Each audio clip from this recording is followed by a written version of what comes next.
remind you to keep your phones on silent or vibration mode. The bathrooms are outside towards the right.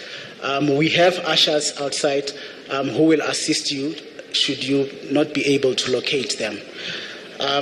We have gone digital this year, ladies and gentlemen. We have an app that will assist you with all conference-related information. So through the app, you will be able to find our full program for both day 1 and day 2. The profiles and bios of all speakers are all on the app. Our social media hashtags are also on the app, and we hope you will use them. There is also information about the gala dinner. I hope all of you will be joining us later for the gala dinner. Most importantly, you will also be able to upload photos on using the app, and I have been urged to encourage each and every one of you to post at least one picture. The last time I checked, we only had 2 photos on the app, so I don't want to lose my MC gig. So please do upload your photos. To download the app, you just have to scan the QR code on your name tag. And you'll follow the registration process, which is fairly easy to follow. We are also streaming live on YouTube, so please wear your best smile when the cameraman faces your direction. When Itumeleng introduced me, I thought that I'd be very kind to him, but he threw me under the bus. So I am inclined to then mention that, this is a gentleman who, for those of us that have been here long enough, would remember that a couple of years ago he was actually paid to speak. He was at some point the Commission's spokesperson. So if there are any questions about who's making who feel under pressure, you'll decide that on your own. So I've been asked to then introduce this year's theme. I'm going to try and keep it short because, as all of you can see, we are 30 minutes behind. So this year's theme is looking back to look forward. When I was preparing and asking myself what I was going to say about this, I came across something that says, "He who runs and looks back falls." And then I thought, yes, that's what I'm going to say. But then I remembered that it's probably inappropriate because we are here to celebrate. And then I found something else far more appropriate that says, "Wisdom does not come over time." So the purpose of this year's celebration is to look back at the last 25 years and celebrate the milestones that we've managed to achieve. And with that, we're going to ask the Commissioner to then join us on stage and give us the opening address.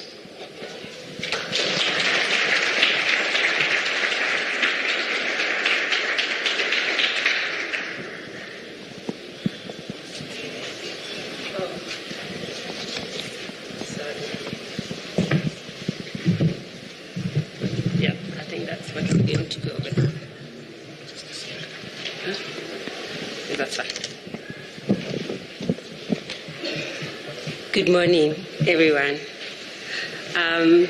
Deputy Minister of Trade, Industry and Competition, DM Zuko Godlimpi, and Deputy Minister of Trade, Industry and Competition, Deputy Minister Andrew Whitfield, the Chairperson of the Parliamentary Portfolio Committee of Trade, Industry and Competition, Honorable Mzwandile Masina, the Chairperson of the Competition Tribunal, Ms. Mondo Mazwai, the Deputy Chairperson of the Competition Tribunal, Professor Liberty Ngube, the DG of the Department of Trade, Industry and Competition, Ms. Malebo Mabiche Thompson, the Acting DDG, Ms. Susan Mangole,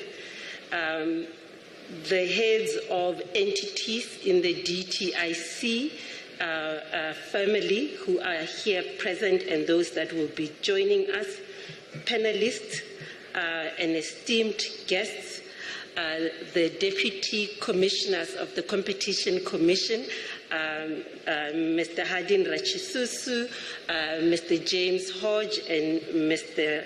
Bukosi Bake Majenge, and all of EXCO. Please welcome all. to the 18th Annual Competition Law, Economics and Policy Conference. It is an absolute privilege to welcome you here today as we gather to mark a very significant milestone in our journey of fostering fair competition and inclusive economic growth in South Africa.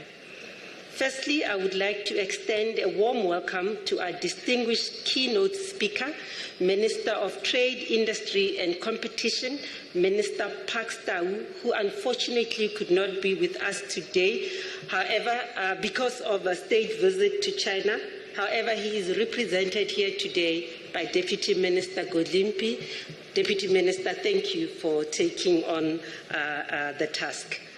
I would also like to acknowledge the presence of continental and international experts and thought leaders, heads of competition authorities who have traveled far and beyond to join us here today.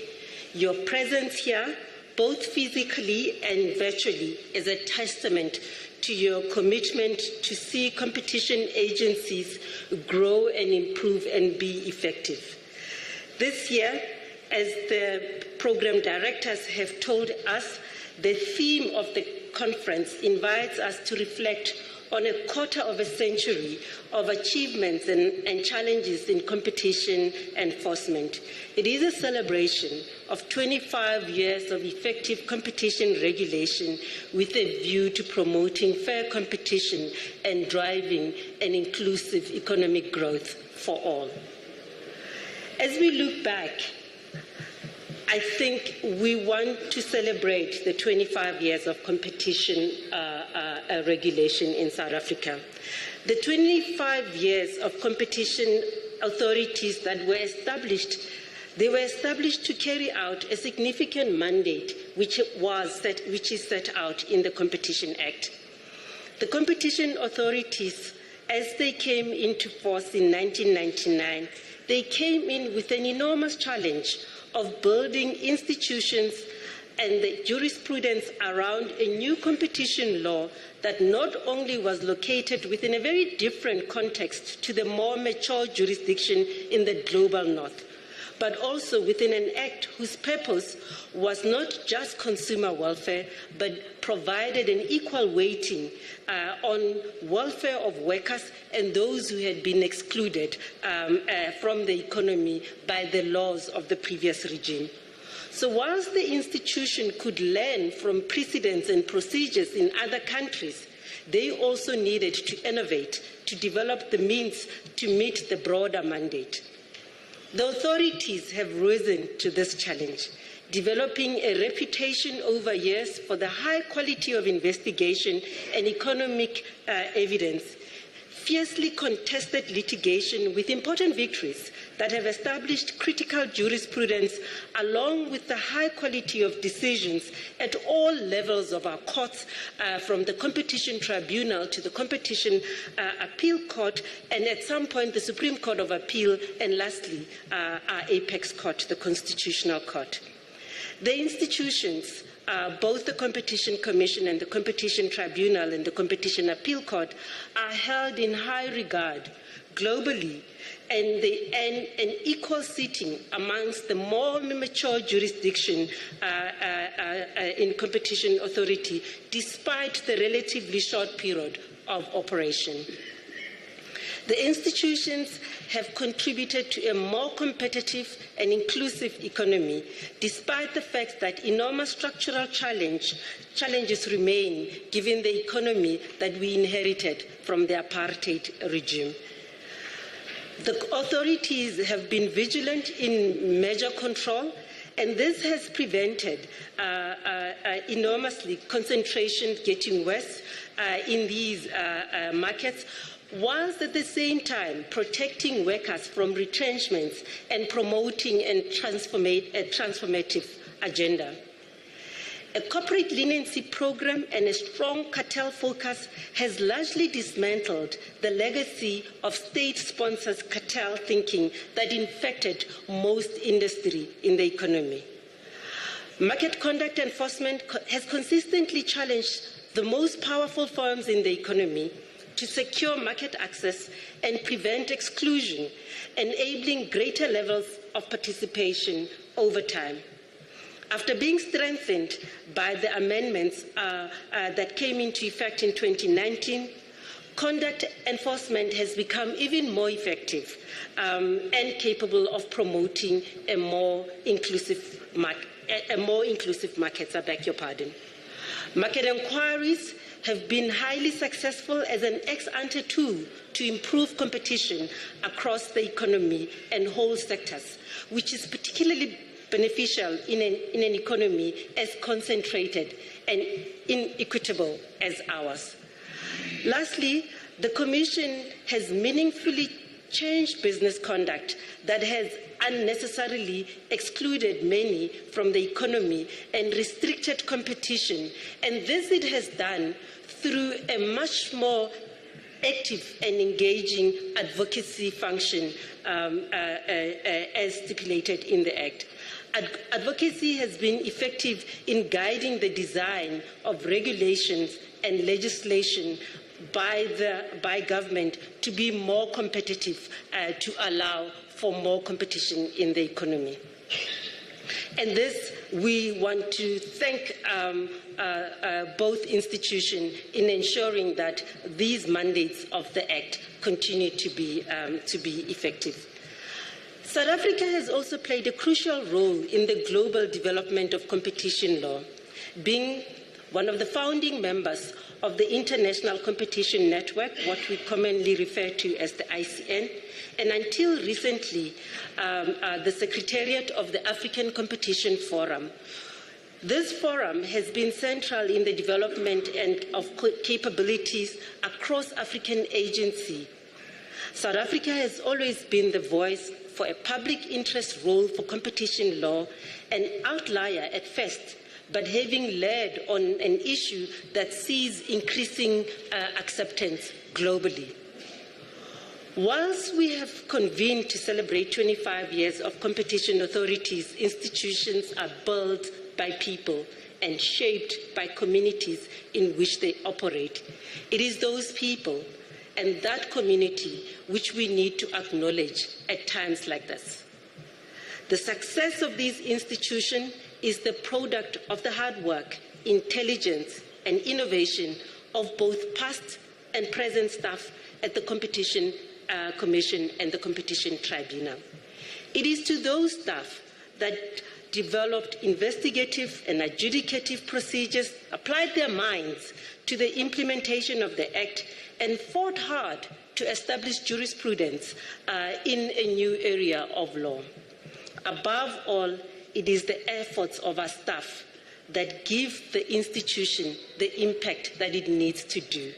I would like to take this opportunity to thank the staff, both present and past, of the Competition Commission and the Competition Tribunal for the hard work that they have put, and I think they deserve a round of applause.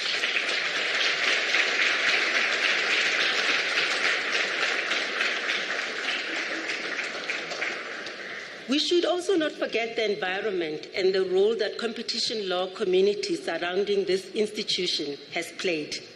This includes the academic institutions, both domestic and international, that provide research, insights, and training to our staff and that of the community more broadly. It includes the continental and global community of agencies that beat a path for each other on issues affecting competition law and policy, exchange ideas, and collaborate to improve the effectiveness of competition law both on the continent and globally. It is businesses, both large and small, that have made important contributions to the design of the law and the amendments of the law, but also play an important role in identifying anti-competitive conduct, whistleblowing on anti-competitive practices that are happening, including on cartels, and responding to the many requests for information and insights in cases. Similarly, the trade union movement and non-governmental entities that have provided important intellectual contribution to the design and practice of public interest intervention, at the same time being active participants in cases that develop the jurisprudence. This community includes the law firms, economic consultancies, and advocates that contest the competition cases and whose own skill and intellect ensure most robust debates, forcing the authority to raise their game with better quality decisions, the end result. Of course, the authorities have similarly challenged and forced that community to raise its game. Both of these have contributed to the quality of the people in the field. Finally, it includes the support of government and the state more broadly. The financial resources that we receive from the state and the vision we get from the state, led by the Department of Trade, Industry and Competition, with the various ministers and the DGs that have come, and all the other heads of authorities, have made the vision to see the importance of competition law in the economic development of our country. And we wish to take this opportunity to thank you. But we have to look forward. Because celebration is not all we can do, or even looking at the challenges. While the institutions have performed well in the past, we cannot simply rest on our laurels or think that doing more of the same is going to be sufficient moving forward. We are living in a time of major economic, environmental, and geopolitical upheaval that will fundamentally change the structure of the economy and present competition law and competition authorities with completely new challenges. Economically, the rise of digital markets and the more recent explosive growth of AI is creating ever more powerful and entrenched global tech firms whose resources outstrip nations, states, and who have the ability to completely reshape markets. Global cooperation is becoming essential to regulate such powerful and global companies. Extreme weather and environmental catastrophes are more frequent, causing the prices of essentials like food and transport to rise, putting pressure on households. This has increased calls for a collective and collaborative effort, including that of competition authorities, to improve the environmental sustainability of economic development, but also the socio-economic sustainability of that development that is inequitable and excludes many currently. Environmental responses has resulted in a major structural shifts to renewable energy and green economy. Products such as electric vehicles that are disrupting traditional industries have come in and require a more competitive outlook as they grow. Geopolitical tensions and conflict are reshaping global value chains and trade flow, resulting in periodic shocks, but also greater level of state aid and protectionism impacting on global competition. Closer to home, infrastructural challenges, the lack of growth, persistent high unemployment, and the continued untransformed economy has created a real agency for the 7th administration to pursue implementation of action to support inclusive growth, job creation, address poverty and the high cost of living, and developing a capable and ethical developmental state. The conference panel will touch on the nature of some of these challenges and how the competition authorities may need to change to address some of these challenges. One area of change that we need to think of more effectively, and the Minister has been speaking about this for a while, is that we need to collaborate more deliberately and deeply to solve some of these systemic changes and problems. Nationally, the Commission needs to collaborate across all DTIC and other government entities to use our tools to unblock barriers to market access and business expansion and facilitate pro-competitive collaboration if we are to achieve or realize industrialization and inclusive growth. We need to create jobs and alleviate poverty. Collaboration on targeting the high cost of essential products or services and finding more lasting solutions in those markets is required. And this is not just within government, but within all our other stakeholders, including non-governmental entities. Globally, we need to work together with other authorities, both on the continent and globally, to more effectively find solutions to regionally and globally dominant firms and global problems such as sustainability and growing digital tech firms that have entered the space. We will need to be more deliberate in actions to positively shape the industries of the future. Fiscal constraints and budget cuts means that competition authorities will have to do more with fewer resources. Therefore, we need to harness technologies and adapt procedures to bring about efficiencies while prioritizing better to focus these scarce resources on highly impactful intervention rather than trivial ones. I'm confident that together we can rise to these new challenges as we have built strong institutions staffed by highly capable and dynamic people, which are embedded in a robust competition law community that seeks similar outcomes for the betterment of our country. We have learned much from the past 25 years to enable us to look forward to the coming 25 years. In closing, I would like to thank you all once more for your presence and participation in this conference, but also for your participation and involvement for the past 25 years. And I look forward to better and further engagement in the coming 25 years. Your engagements, insights and contribution are what makes our work more meaningful and impactful. I look forward to the rich discussions that await us in the coming 2 days and to seeing you all at the gala dinner tonight. Let me take this opportunity then to welcome on stage the Deputy Minister of Trade, Industry and Competition, Deputy Minister Zuko Godlimpi. You're welcome, sir.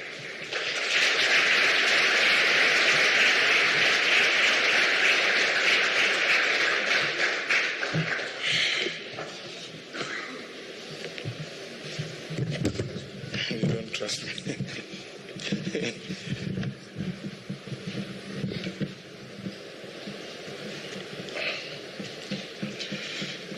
Thank you very much, Commissioner, Sis Doris. Oh yes, he's here. Good morning to the Chairperson of the Portfolio Committee, Honorable Mzwandile Masina. He's effectively here to supervise me because not only was he my boss when I used to work at the DTIC, he's now my boss because the legislature is the one that pays our bills. I also wish to greet Deputy Minister Andrew Whitfield and DDG Sis Susan Mangole, the Commissioner of the Competition Commission, Sis Doris, the Deputy Commissioner, who's the one who helps us as consumers to get justice in the market, and all the attendees in this important conference. Good morning to you all. When I was coming here, I was debating in my head how to approach this address, because the question of competition policy originates really as a subject in economics. But competition authorities tend to be staffed by lawyers. I don't know whether I must speak in legalistic terms or in macroeconomic terms. But I defaulted by saying, well, I'm coming to talk to lawyers, so I must stick to the script of the law. But I will say a few things about macroeconomic theory and competition policy as well, in passing. As a start, it's my pleasure to be standing here today on behalf of Minister Pakstow to deliver the keynote address on the 25th anniversary of the Competition Commission in South Africa. This 18th annual conference is convened under the theme, 25 Years of Competition Enforcement, Looking Back to Look Forward. This theme is instructive as it invites us to firstly reflect on the historical context that needed the promulgation of competition legislation in our country. It also invites us to think about ways of learning from the experience of the past 25 years of competition law with a view to improve the efficacy of our competition policy as we march into the future. As we celebrate 30 years of democracy, indeed we also mark a quarter of a century of competition policy and law, along with the establishment of competition authorities in South Africa. And that 5-year gap between the democratic victory on the one hand and the establishment of competition authorities on the other was not due to a lack of planning or foresight by the democratic government, but was influenced by the fact that the apartheid regime had allowed anti-competitive practices by South African big businesses to persist without significant hindrance. In fact, the apartheid state entrenched anti-competitive conduct by design, and in some instances by law, as a response to economic sanctions and to present South Africa as a productive and thriving economy artificially. This means that cartels and other restrictive practices were sanctioned officially in specific strategic industries, resulting in a highly concentrated economy with high barriers to entry for small businesses and high production costs. In fact, in some sectors of the South African economy, if you pay attention, there are private firms that operate as if they are SOEs, because their market dominance in those sectors is backed up by law as well. And some of these laws exist, but they are not available in the public eye. When you dig deeper into specific sectors, you realize that some of the companies that we have were either brought in as SOEs and later privatized, but retained that legislative framework as though they were still state entities. Consequently, therefore, the South African consumers have faced a legacy of inflated prices for products and services. And this is because the private sector under apartheid needed incentives in the form of price rents to invest in innovation and technological advancements to improve the market offering of an otherwise isolated economy. With key sectors of the economy dominated by a few large companies, there were high barriers to entry for would-be competitors and limited participation by small businesses.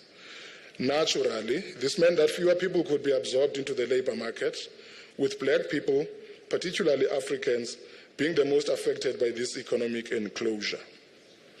Now, in macroeconomic theory, this is what we say is the underlying logic of employment. We assume that when there are new and many firms emerging into the market, they need to employ new people in order to make their product offering viable. That's the first thing. The second thing is that we assume that when there's one dominant market player, they also accumulate the capacity to be an arbitrary price setter, which means not only do they enjoy unfettered right to design the sector as they want, but they can also abuse the public by charging artificially high prices because there is no other alternative seller who can provide the same product at a much more just price level. And therefore, anti-competitive behavior, not only does it exclude other would-be competitors, but it also affects the public by giving it artificially high prices. When democracy victored in 1994, it was clear that a great deal of work was outstanding to address these prominent levels of economic concentration in the country. It was also necessary to reorient organized business from an inward-looking and protectionist stance towards embracing the global market, and therefore the need to enhance their competitiveness. In crafting the economic architecture of the democratic state in 1994, the Reconstruction and Redevelopment Program recognized the need for competition in markets as a crucial contributor to economic growth and consumer welfare. Market competition was understood as a means of achieving transformation increase the participation of small businesses and previously marginalized communities, as well as improving overall welfare by eroding the basis of arbitrary pricing by monopolistic firms. This recognition led to the enactment of the Competition Act in 1998, with competition authorities beginning their operations in 1999. The Competition Act acknowledges that the economy we inherited was highly concentrated, posing challenges for competition and reproducing systematic exclusion. It also recognizes that addressing exclusion is about tackling inequality and removing barriers for new businesses that can contribute to growth, employment, and a more competitive economy. It's therefore not a mistake that the Competition Act's preamble reads as follows. The people of South Africa recognize that apartheid and other discriminatory laws and practices of the past resulted in excessive concentrations of ownership and control within the national economy, inadequate restraints against anti-competitive trade practices, and unjust restrictions on full and free participation in the economy by all South Africans. That the economy must be open to greater ownership by a greater number of South Africans. That credible competition law and effective structures to administer that law are necessary for an efficiently functioning economy. That an efficient competitive economic environment balancing the interests of workers, owners, and consumers and focused on development will benefit all South Africans. I close quote. This preamble underscores the idea that merely addressing competition effects in South Africa is insufficient, without fostering a fundamental change in the underlying ownership patterns of the economy, increasing the participation of small businesses, increasing economic activity in townships, increasing the participation of rural enterprises in the mainstream economy, and contributing to inclusive and employment-creating growth. Therefore, the Competition Act promised an efficient economy where consumers enjoy competitive prices and product choices, in an environment where small businesses can thrive, enabling more people to participate in the economy, create jobs, and spread income. Today, we reflect on the past 25 years, taking stock of the gains realized and lessons learned, while critically assessing how the competition authorities have delivered on the promises of the Competition Act. Over the years, the authorities' enforcement work has focused on sectors crucial to poorer consumers, contributing to poverty alleviation across the economy. Many of the Competition Commission's investigations, interventions, and initiatives have targeted essential goods and services such as food, healthcare, telecommunications, retail products, energy, and transport. These interventions have benefited low-income households, thus contributing to poverty reduction in our country. In 2016, the World Bank Group assessed the impact of the Competition Commission's enforcement initiatives on poverty alleviation. This assessment found that the Commission's actions against 4 cartels in the maize, wheat, poultry, and pharmaceutical markets positively impacted poverty reduction. These products were estimated to account for about 15.6% of the consumption basket of the poorest 10% of South Africa's population. This translated to about 200,000 people likely being lifted above the poverty line due to the Commission's enforcement against the overcharges levied by the cartels in these markets. The World Bank estimated that this was equivalent to an approximate 0.4 percentage point reduction in the national poverty rate. The World Bank further determined that there were positive distributional impacts from this enforcement action, noting that the benefits for the bottom 40% of the consumption distribution in South Africa were up to 3.4 times as large as for the top 40%. More recently, the Commission's measure, control, enforcement, and market inquiry interventions have highlighted the distributional effects of harm to competition, particularly the disproportionately large and negative impact on low-income households. And this is the point that I was making about the importance of the welfare dividend arising out of the work that the Competition Commission does. Although the Competition Commission is quite technical and legalistic, and its work is sometimes obscured to the public eye, but the capacity to constrain monopolistic pricing, even if people are not aware of who intervened on their behalf, but the effect of it is quite distributional on the ground, and it helps low-income households to survive in an otherwise exclusionary market. So you might be lawyers, but you do the work that is of economic consequence. So we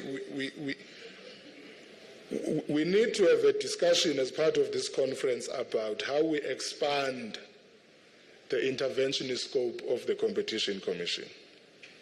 And this is despite the fact that business itself is quite irritated by the work of the Competition Commission. If they had their way, they would be saying, why are we not phasing out the Competition Commission and allow the free market to do as it pleases? When I finish here, I will then tell a story from macroeconomics about what the father of free market economics said about regulation. For now, I will finish up with you as lawyers. More recently, in 2021, South Africa's Constitutional Court affirmed the Competition Tribunal's decision to prohibit the acquisition of an independently owned private hospital group, Mutlosana Medical Health Services, by Mediclinic South Africa. The Commission recommended prohibition to the tribunal, arguing that the measure would lead to a substantial lessening of competition, enabling the merged entity to unilaterally increase its prices and reduce the quality of acute healthcare services post-merger. This would have resulted in higher healthcare costs for both insured and uninsured patients. The tribunal prohibited the measure based on the likelihood of anti-competitive effects, particularly highlighting the potential negative impact on uninsured patients. The tribunal held that the measure would eliminate lower tariffs available to uninsured patients at the target hospitals, and given that the acquiring hospital group was priced significantly higher than the target hospitals, the measure would significantly affect uninsured patients by limiting their ability to negotiate and switch to cheaper hospitals. In the telecommunications market, the Commission's Data Services Market Inquiry assessed the factors driving high data prices and the importance of data affordability for the South African economy and consumers. One key finding was what the Commission termed anti-poor pricing, based on an analysis that showed telecom operators priced smaller data bundles significantly higher than larger bundles. Low-income consumers tend to purchase smaller bundles, while high-income consumers typically buy larger bundles. This further demonstrated the disproportionate impact of competition harm on low-income consumers. Now, taking into account the impact on the most vulnerable in society is an important consideration, which is also supported by economic literature that shows poorer consumers suffer more harm from increasing market concentration. So in economics, there's this thing called the marginal propensity to consume, the MPC. What it says is that, my favorite breakfast food is amagwinya, so I always make the example using amagwinya. If I have 10 rands in my pocket and igwinya is priced at 2 rands and I need to eat breakfast, I need 3 of amagwinya, which means I'll spend 6 rands on them, right? And I'll be left with 4 rands to spend on something else. A person who has 20 rands also needs 3 of amagwinya, buying the same quantity of 3. They will eat 3, and how much will they be left with? 14 rands. If someone has 30 rands, they are still buying the 3 of amagwinya, they are left with 24 rands. So the higher the income of a person at a given market price of a good, the more well off they are at that price. But the lower the income of a person at that given level of a good in the market, the more worse off they are. So the only time a person with 10 rands benefits from the pricing of amagwinya is if the price of amagwinya moves from 2 rands to 1 rands, so that they are left with 7 rands. So when the telecoms firms are pricing data bundles and they are selling 1 gigabyte for 99 rands and they are selling 2 gigabytes for 159 rands, the one with 100 rands is left with 1 rands, but the one with 200 rands is left with 51 rands. That's the work that the competition does. It intervenes in order to defend the rights of those who are at the bottom rung of the economy. So we need to keep pushing against the big players even if they are screaming, because the National Consumer Commission knows your work matters to a larger proportion of the 66 million than the few. Now, these interventions also extend to the use of creative remedies, which have directly impacted consumer welfare, including price reductions, employment preservation and protection, such as headcount maintenance, ensuring that terms and conditions of employment are no worse off than pre-merger, and establishing employment measure ownership programs. The Competition Authority's work has also contributed to economic efficiency, creating opportunities for industrialization and expanding the productive economy.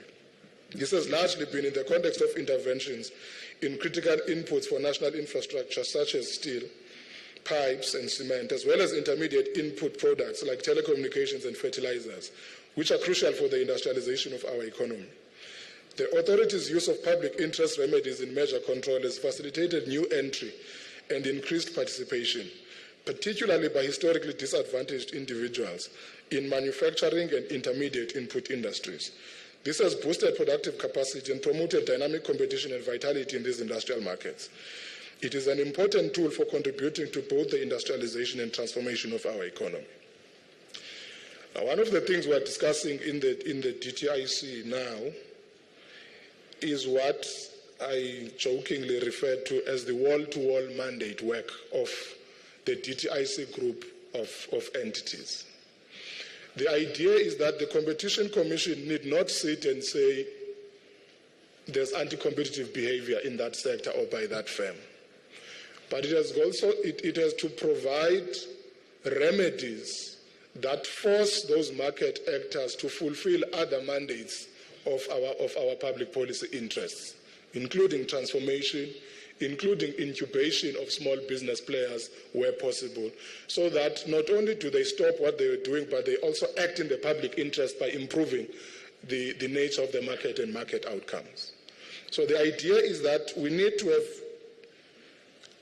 creativity in the deployment of legislative tools, not only to punish, but to also redirect the operations of big players so that their conduct can increasingly become progressive in the transformation of the South African economy.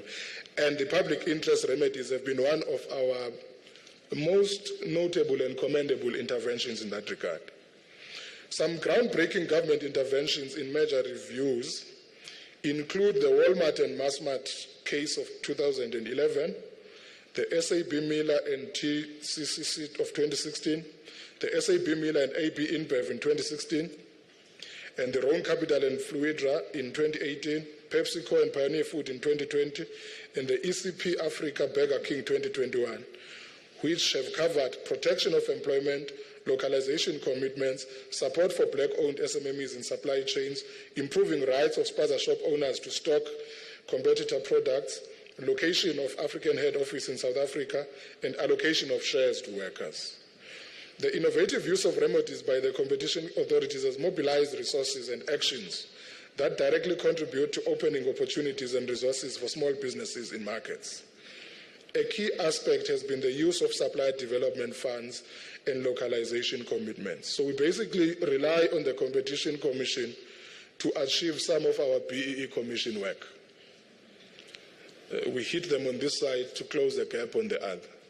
If they don't want to comply on BEE terms, we will find a creative way on the competition policy side to force them back that side. So the DTIC group is now working as one huge municipality. If you owe us rates and taxes on this side, we will not approve your right to expand your house on the other end. If you submit new drawings, we ask you, what about that bill? That is how we are approaching the work that we are doing in the market. So, for example, from 2019 to 2023, over 3 billion rands was committed to supplier development funds and grant funds, while more than 22 billion rands was committed to localization and procurement from small businesses and businesses owned by historically disadvantaged individuals. These are commendable contributions to the development and growth of our economy. However, challenges still remain. The persistently high levels of concentration in the South African economy remain a key challenge, not only to the efficiency of the economy, but also to its transformation.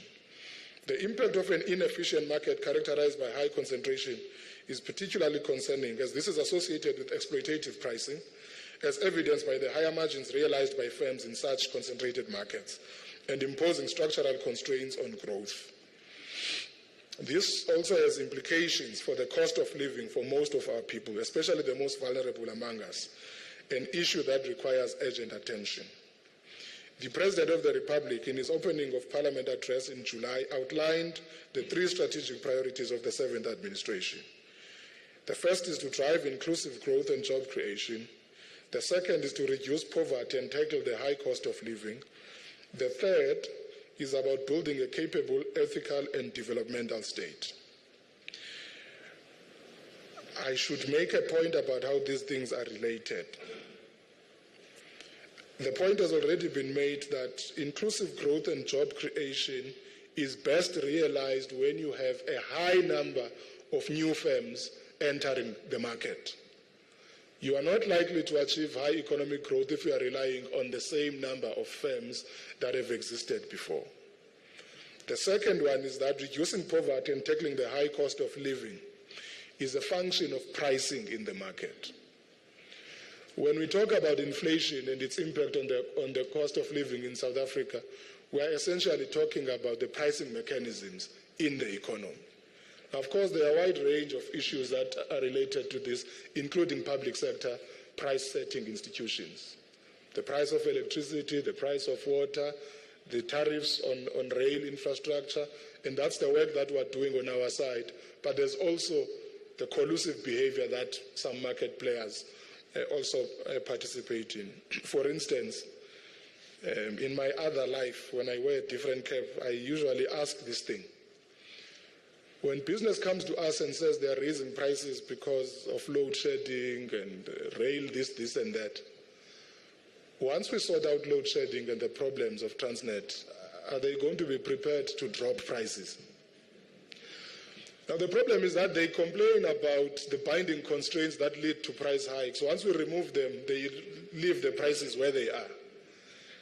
And that's where Hadin comes in, to investigate the justness of the prevailing price in the market, given all supplier constraints having been resolved.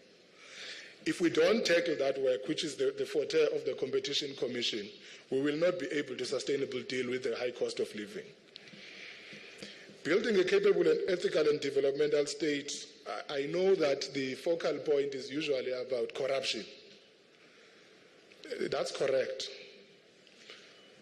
But the other ethical work of a developmental state is the protection of the most vulnerable by intervening in anti-competitive markets. The Competition Commission is an institutional expression of the principle of an ethical developmental state. Because the developmental state, its ethical foundations, is the creation of a just marketplace whose outcomes are in the interest of overall welfare, not for the welfare of vested interests in the economy. Collusion is corruption. Corruption is not the one that is done by people in my position when they are dealing with tenders and all other funny things. That's corruption, but also collusion in the market is corruption. The problem in South Africa is that when private sector firms rig the market, it's called accounting irregularities. When they steal from the poor through artificial prices, it's called price fixing. We don't call it corruption. And no one is hauled before a court of law in order to account for that behavior. The ethical developmental state must intervene both in the public and private markets to stem out the tide of corruption. So this big municipality that is the DTIC is going to be increasing the tempo of that work, of improving the ethical outcomes of the South African market. Now, allow me to share a few thoughts on the role that competition policy and enforcement can play in realizing these 3 objectives in a much more systematic manner. Competition policy can support industrial policy by prioritizing enforcement in critical industries and sectors important for industrialization. This involves ensuring that the competition authorities focus on removing barriers to market access and promoting competition. This will ensure the contestability of markets for growth and industrialization, fostering the participation of small and medium enterprises and firms owned by historically disadvantaged individuals. Moreover, it can facilitate cooperative arrangements that contribute to overcoming market access challenges without the risk of collusion. In this regard, the authorities' use of the exemptions tool to facilitate collaboration and optimization of cost and other efficiencies by South African firms in export markets where it is pro-growth is essential for realizing our export growth-led strategy. The challenge of the high cost of living is well recognized in South Africa, along with its disproportionate impact on low-income households. Competition policy can continue to contribute towards reducing the cost of living by ensuring that the authorities' interventions and initiatives focus on preventing anti-competitive practices and curbing anti-competitive measures that have direct implications for the prices of essential goods and services. This is particularly important for low-income households, for whom high costs of basic necessities exacerbate poverty. On the other hand, by promoting inclusive growth and entrepreneurship, competition policy can help lift many people out of poverty. With all these victories recorded and the action still required at the forefront of our minds as we discuss this topic, we must also actively seek creative ways to get the different entities and regulators designed to enable transformation and inclusive growth to work together. In our earlier meetings as the new DTIC leadership, we realized that some of the issues faced by entities are not unique to them, and that collaborative efforts can help alleviate many challenges. This collaboration is critical because it will enable us to see the bigger picture coming together more vividly, as opposed to everyone working in silos without a clear demonstration of how well things are coming together. This is the point that I was making. The BEE Commission on its own cannot achieve black economic empowerment. The Competition Commission on its own cannot achieve a more competitive economy. The National Credit Regulator on its own cannot achieve the protection of consumers. We have to fire from all cylinders.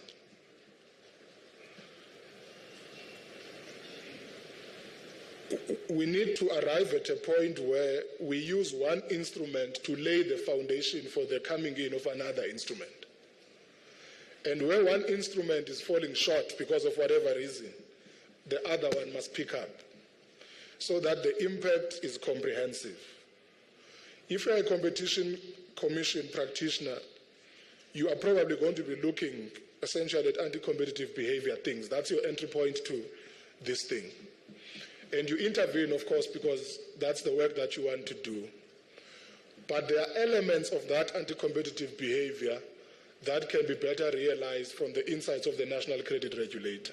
Or sometimes, the National Credit Regulator has its sights on a particular sector of the economy that the Competition Commission is not paying attention to. By raising the problem on this front, but without having the sufficient tools to deal with it, it must be transferred to the Competition Commission for consideration and intervention, so that the work that we do is seamless and mutually reinforcing across the DTIC group in order to build a much more just and efficient economy. In our pursuit of a capable developmental state, we must recognize the indispensable role of transversal cooperation within our government. Our shared vision of inclusive economic growth and transformation can only be realized when we work together, leveraging the strengths and resources of each sector to deliver comprehensive solutions that drive tangible outcomes. The Competition Commission, as part of the broader DTIC family, should strengthen its collaboration with other entities and regulators within the department, committed to this principle of collaboration to address key challenges. This includes building on the work the Commission is already doing with the Department of Agriculture to support our agricultural sector, ensuring that our interventions are aligned with the needs of our farmers and agribusinesses. In the healthcare sector, the Commission's close collaboration with the Department of Health enables us to identify and tackle high-cost drivers within the public healthcare system, thereby reducing the financial burden on our citizens. Furthermore, the Commission is actively supporting the Department of Communications and Digital Technologies to build a competitive data market infrastructure, which is essential for the digital transformation of our economy. As the Ministry, we want the Commission to strengthen its collaboration with the BEE Commission, not only in research, but also to ensure that this transformation instrument helps us drive a more inclusive and equitable business environment that fosters greater participation by historically disadvantaged groups in our economy. There's also a pressing need for even greater levels of collaboration. To truly improve delivery and outcomes, we must deepen our collaboration across all sectors. By working closely with the Industrial Policy Sector Desk, the Commission can better identify and address barriers to entry and expansion for businesses in key sectors of the economy. Collaborating with our development finance institutions such as the IDC and NEF will also ensure targeted support where it is most needed, removing obstacles and promoting greater inclusion. Our efforts must also focus on building a more coherent set of interventions across various agencies, driving inclusive transformation in a strategic and impactful manner. By partnering with other government departments, we can more effectively resolve competition issues that hinder delivery or restrict the entry and growth of new firms, ensuring that our economy remains dynamic and competitive.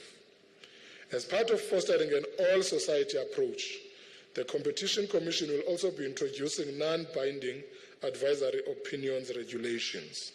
These regulations will provide businesses with greater certainty, offering guidance and fostering collaboration between the government and the private sector.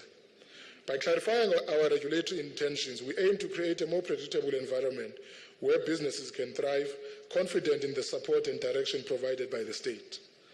Our collective efforts are crucial in building a capable developmental state that is responsive, inclusive, and effective. Through transversal cooperation within the DTIC family and across government, and by fostering a collaborative relationship with the private sector, we can drive the transformative change our country needs. Together, we can create an all-of-government approach that not only promotes economic growth, but also ensures that this growth is inclusive and sustainable for all South Africans. In conclusion, I wish this conference successful deliberations and hope that the ideas that emerge from here will shape South Africa's competition policy framework for the next 25 years towards a more inclusive and competitive South African economy. I thank you.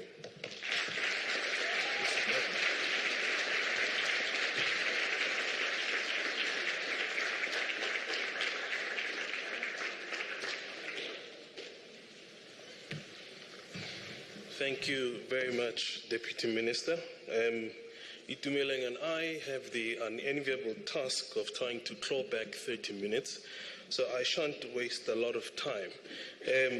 Can I just reiterate what I said this morning, that we have an app and we are live on Facebook, YouTube rather, and I can assure you that unlike the two-pod system, our app will not crash, so you can upload as many pictures as you want. So without wasting any further time, I'd like to call on the first plenary session that will be moderated by the Deputy Commissioner, Mr. Hadin Rachisusu. So can I ask that he and all our speakers come to the fore? Thank you.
I would ask the guests now we are starting. I understand that we are a little bit tight on time. So the stuff that I'm going to do now, that's got nothing to do with the miking. So I think if we can open the session. We'll open the session in the meantime as we are sorting out the mics. Good morning and welcome to this plenary session. This is plenary session 1. We will be focusing on national authorities in a world of regional and global dominance. The focus of the plenary will be on challenges and opportunities to regulate private power that is transnational in nature in the context of jurisdictional limitations of authorities. This session will infuse both a policy and regulatory approach to this question.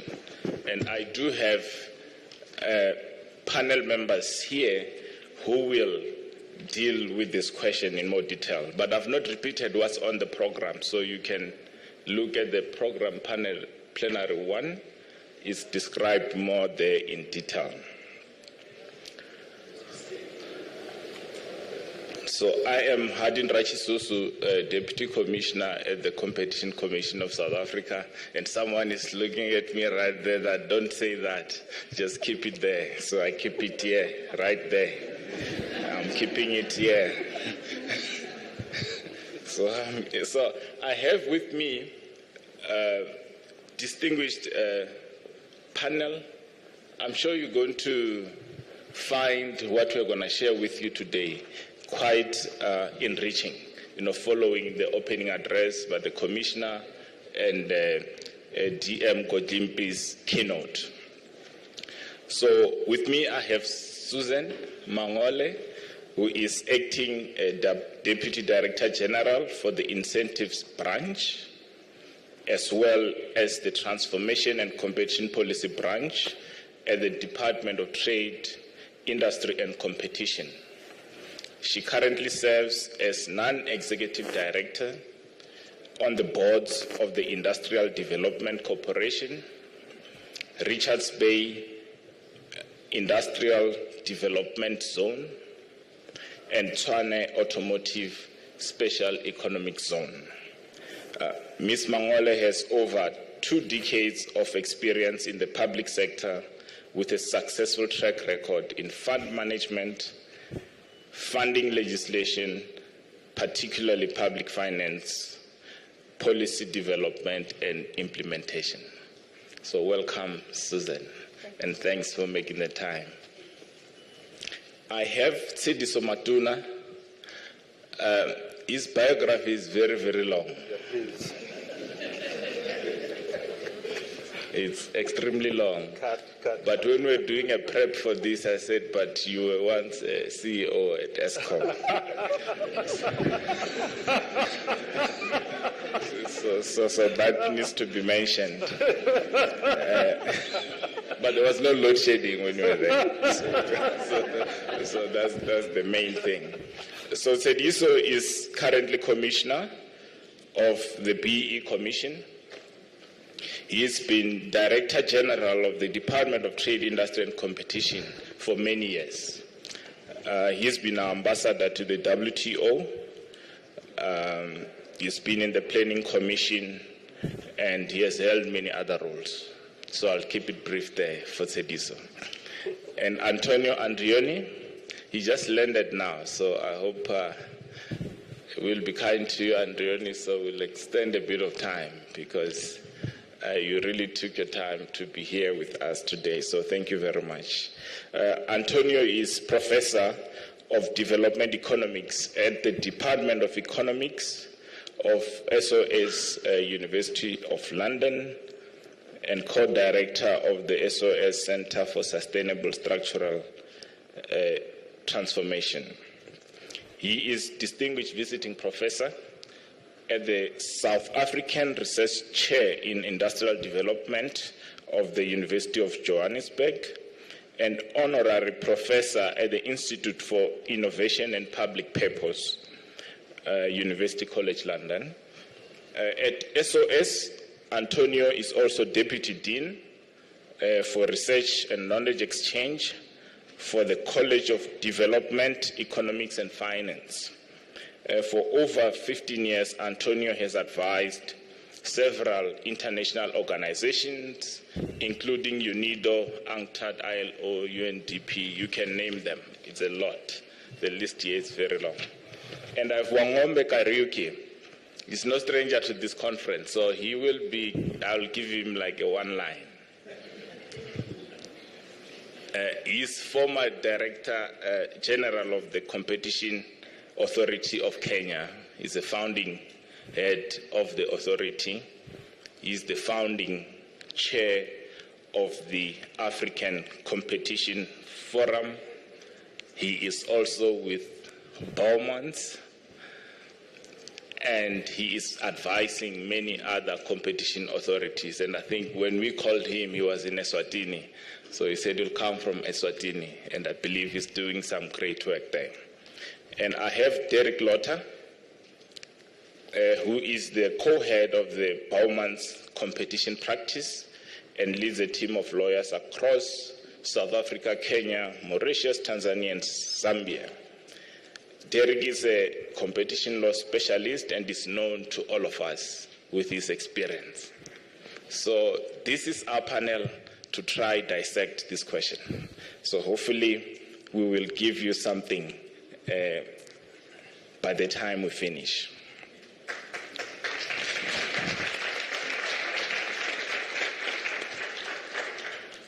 So thank you very much. So I'm going to start with Susan.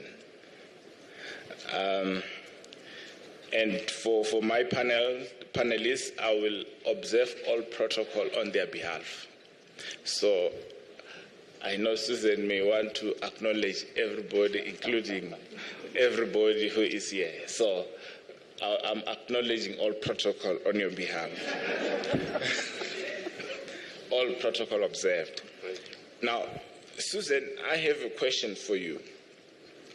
With globally dominant firms operating across multiple jurisdictions, the response to regulating global private power is not only about regulatory mechanisms, but regulate firm behavior, but also a policy response focused on pro-competitive industrial policy to promote new entry and expansion in sectors. Talk to us about how competition can help in promoting industrialization in the South African economy in the context of these changes we are seeing globally. Thank you so much, Hardin. You didn't greet on my behalf, so I'll greet. Good morning. I won't do the protocol part, but thank you so much for being here. I think looking at the theme that says looking back to look forward, also aligning to the Deputy Minister's keynote address about the 7th administration's priority in terms of building an inclusive growth that is transformed, as well as the one that actually creates jobs. So when you look at industrialization globally, it is competitive in nature. South Africa will be more successful if we can leverage our competitive advantage. Markets in South Africa are still highly concentrated despite the 25 years of the Competition Commission work. However, we are not an exception, given that it is a global phenomenon. So according to the study conducted by the Commission in 2016 on concentration of the market, it was found that whilst 95% of firms were SMMEs, but mostly micro firms, this accounted to 25% of turnover in South Africa. In contrast to large firms, comprising just 5% in 2016, accounting to 76% of total turnover. So this picture, even today, unless maybe the Commission's got the latest report, it still actually prevail. So the other thing is that for us to be able to achieve an inclusive growth that actually is transformed, and also it creates jobs for South African. South Africa's industrialization pathway must be export-led to compete with the global market. For South African companies to be globally competitive, they must invest in innovation, and I think Minister touched on that. It's innovation of their products, processes, and practices. It should be an industrialization pathway which can generate as much value, not only within our raw materials, but also looking at exporting some of the processed minerals. And I think it's something that we need to then look at. How do we then beneficiate our minerals to be able to create jobs, to be able to build an inclusive economy? South Africa should be pro-competitiveness to industrialization, which is geared towards breaking down the dominance in industries where investment and innovation have been stifled. So importantly, we need an inclusive industrialization which can help overcome the gender, and I can't talk about it today because I just realized past Women's Month, I'm the only female panelist, but I said to him that I'll get him back in the office because we just finished Women's Month. So, but we need an inclusive industrialization which can help overcome poverty alleviation and regional inequalities. Therefore, it is crucial to have a pro-competitive approach to address the public interest. And I think the issue of public interest benefits that we have realized, Deputy Minister has touched on. We've seen successful cases where we have created new entrants, we have created jobs. There are workers, over 200,000 currently, that have shares in companies. So while we pursue this, and I think the Commissioner touched on this, while we pursue these competition goals for industrialization, it is important to strike a balance in terms of efficiency in our processes, ensuring markets remain competitive. So therefore, there's a need, and I think Deputy Minister also touched on that, there's a need for close collaboration, coordination with government, private sector, and competition authorities. And I know he said that we are like a big municipality, so we must become that municipality that work on collaboration. Lastly, competition authorities should prioritize anti-competitive practices without undermining government's industrialization and other apex objectives. Thank you so much.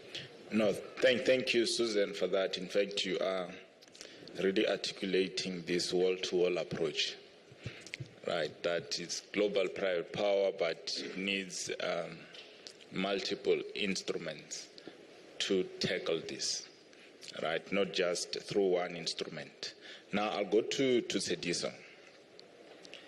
And one of the challenges to the development of international regime to regulate private power are differences in national interests.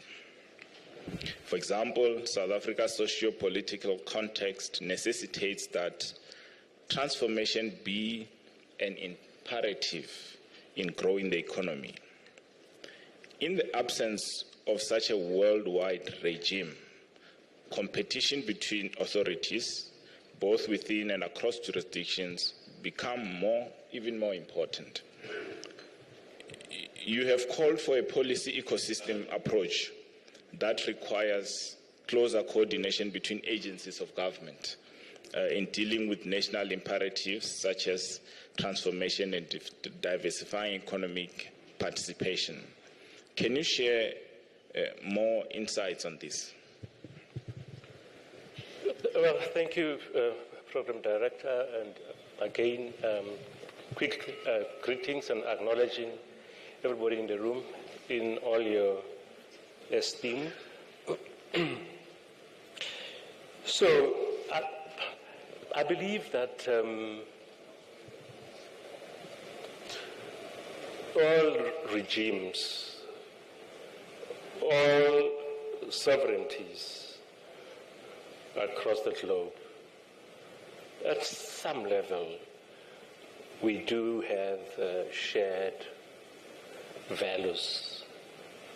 We do have shared interests with respect to, for example, the development of our people, development of our economies, inclusion of people who are left behind, addressing employment, poverty, and the environment. And of course, in that regard, everybody knows about the Sustainable Development Goals, and now there's this thing called environmental, social, and governance phenomena in the globe. So, reflecting on the topic, I had to think about, okay, if all of that is given, what then is at stake? What is at stake? And I believe that from a South African perspective, our development, our national development priorities are at stake. We have livelihoods to promote for our people. We have welfare to achieve. We have environmental concerns to address.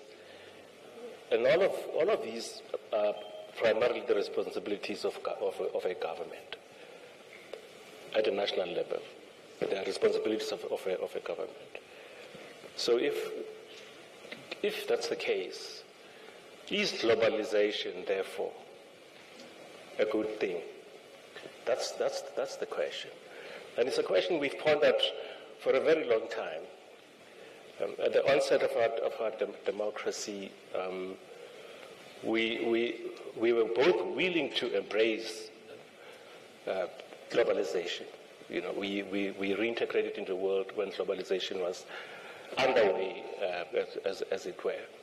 So we embraced it, but we had fears at the same time. We had fears about what would it mean for our ability to drive our national agenda and our priorities. So yes, globalization is a good thing in terms of supporting national priorities, supporting investment, fairness of our economy, and ensuring that citizens are included, as it were. So it's if it does that. So there are both ex ante and post facto issues.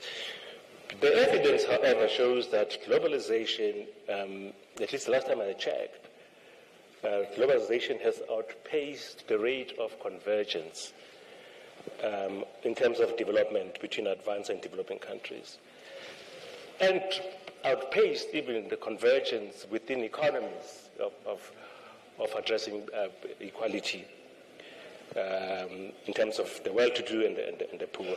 And now with artificial intelligence, machines are taking jobs at a much faster rate than people who have been waiting for a very long time to get employment.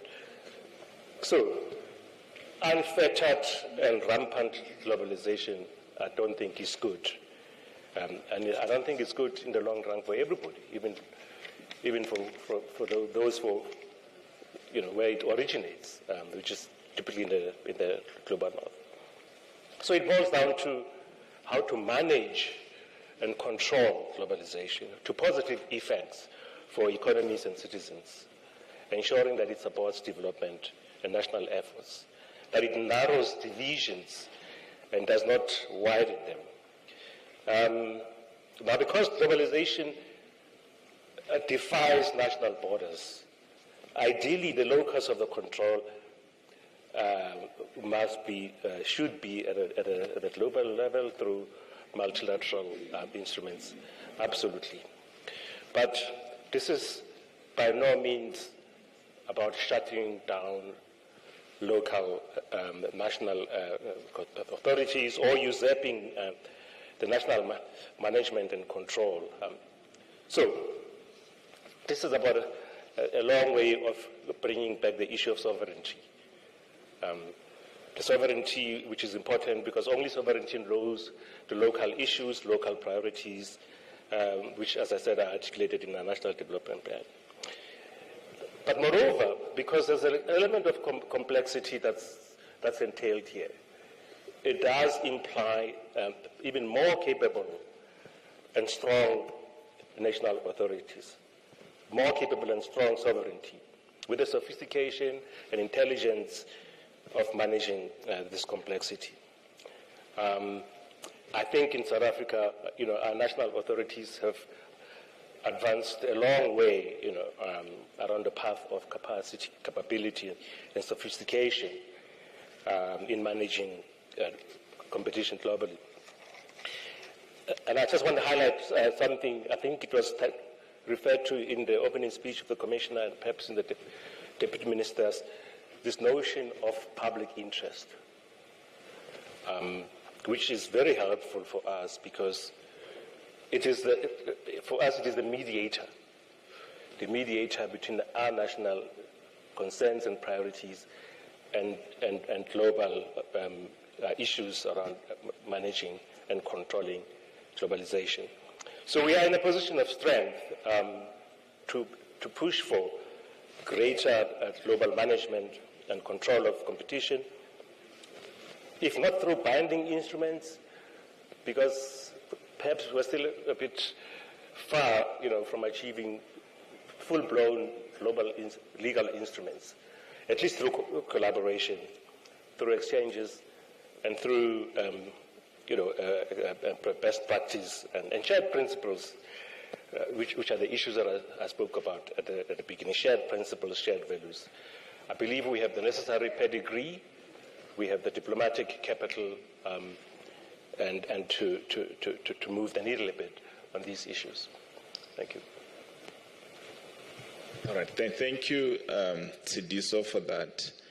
And on that track, I think I will bring in Antonio, right, to say now, Antonio, if you could kick off by sharing your views on how you think competition policy will be impacted by the global resurgence of industrial development and trade policy as tools for economic growth.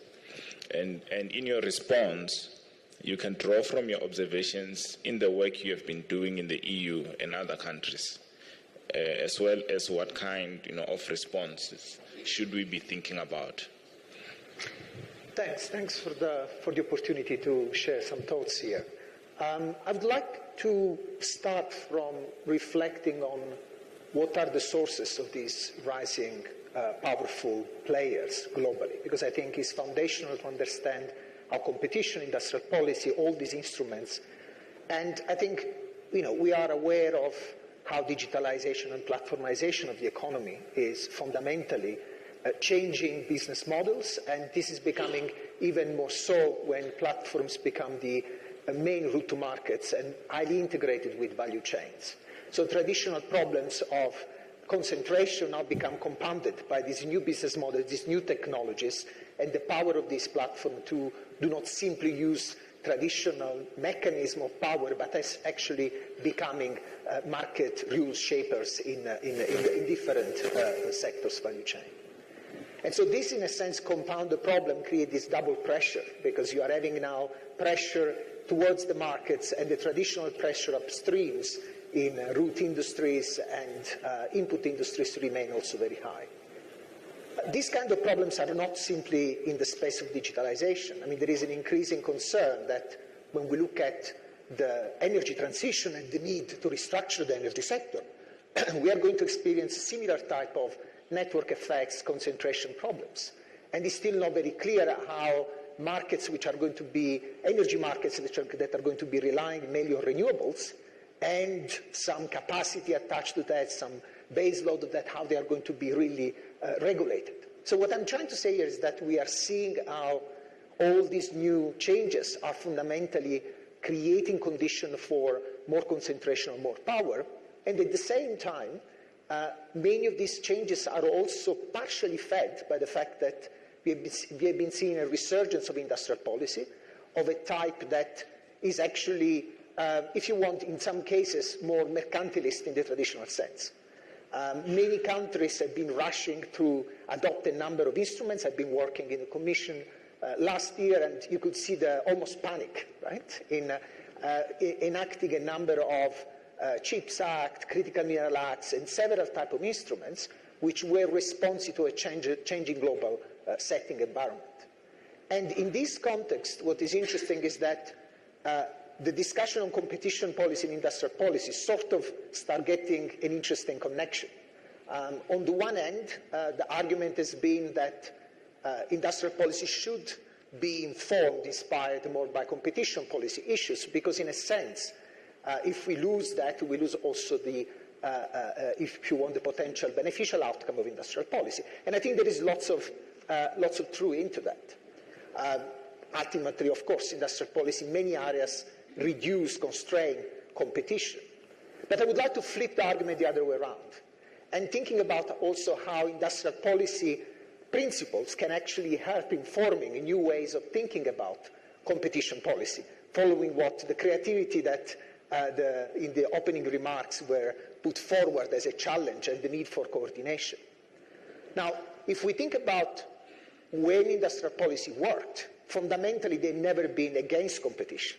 They've been about governing competition to obtain transformative outcomes, and transformative outcomes that over time were delivering competitive outcomes as well, competitive dynamics in the market.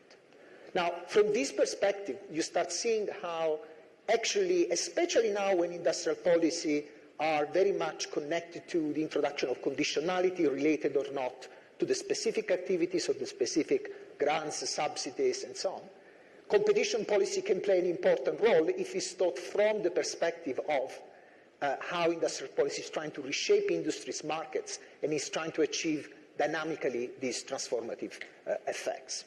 And I think here we can think about, again, creatively at what countries who have managed this relationship well have done. There are areas in which competition must be, if you want, promoted, areas where we don't want firms necessarily to compete on these areas. We are talking about transformation of the energy sector or deep industrial restructuring in many areas. And in these areas, of course, we will also need to think about how to combine cooperation and competition, because the optimal competition level might actually require that companies are accompanied towards exit in some areas or entry is facilitated in others.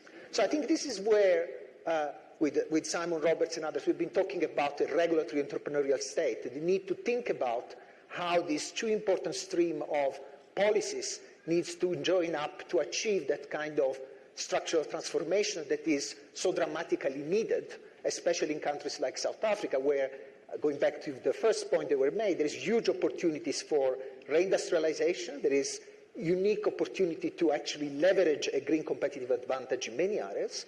But of course, this is not going to be achieved neither through just industrial policy or competition policy. And I would add that we could keep adding policy areas. We've been doing work in this country on financialization, and corporate governance is an important dimension attached to both industrial and competition policy. And this is something that is becoming even more evident now in the US, where, of course, the IRA and the amount of resources that have been thrown to the economy is still not clear what kind of additionality they're going to generate if the economy in a very highly financialized format is not able to retain and reinvest these resources. I'll stop there. Thanks, Antonio. Maybe I should ask you something, because we are in a developing country setting.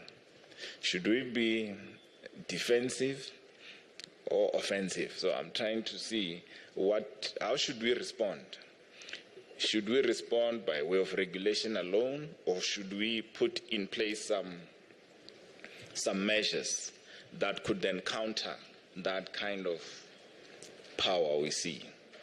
I think it's quite evident that defensive measures alone are not sufficient, right? And we see it in the green transition, just transition agenda, right? So we cannot think about simply these opportunities as in relation to climate change. Of course, these are very important goals, but at the same time, the problem is to set that kind of challenge and turn it into an opportunity. But to do that, you have to have a proactive agenda.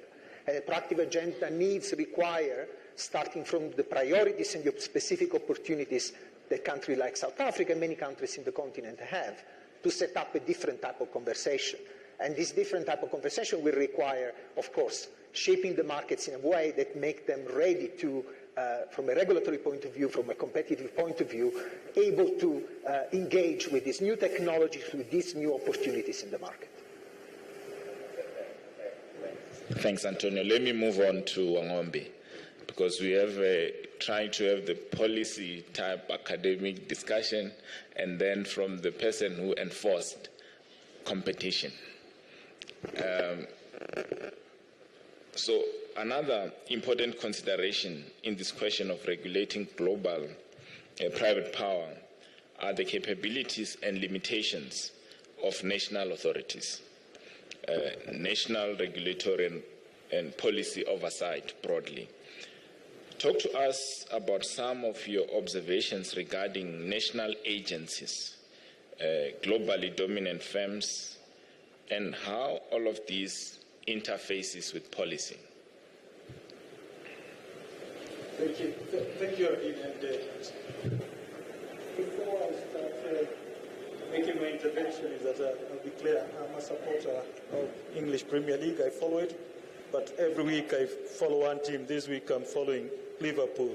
And I'll start by paraphrasing Liverpool's fans' clarion call that you'll never walk alone. And I'll paraphrase it that competition authorities, you can't walk alone. And why can't you walk alone?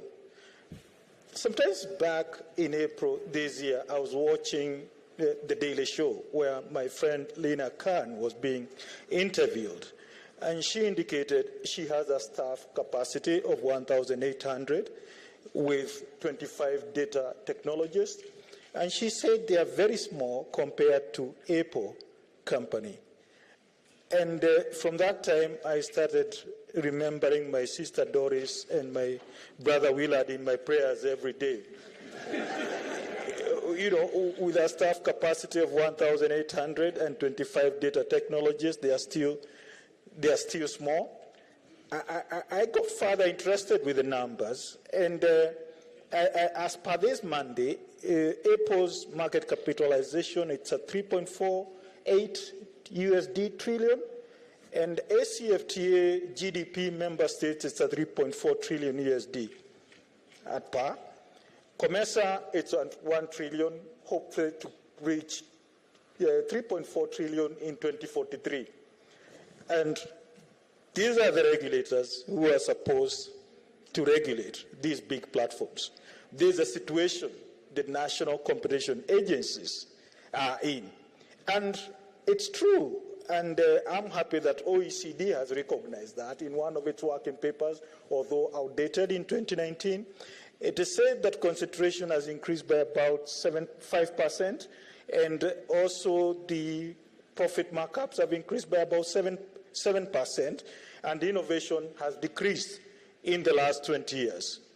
So, in reality, it's the dominant firms, super big firms, who are reaping the profits, and the national competition agencies, in reality, they are shrinking. Why are they shrinking?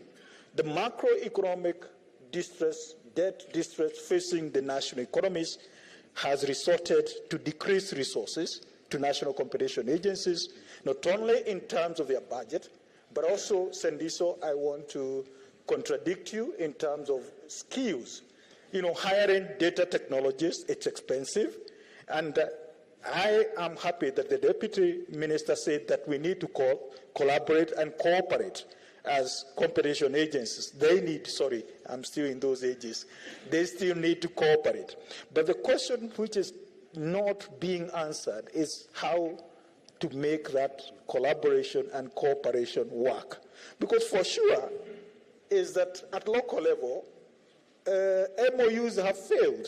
Let's be honest, is that they are being driven by what I may call whims and caprice of the individuals in power. And I think we need to start thinking on how they need to, make that cooperation more statutory.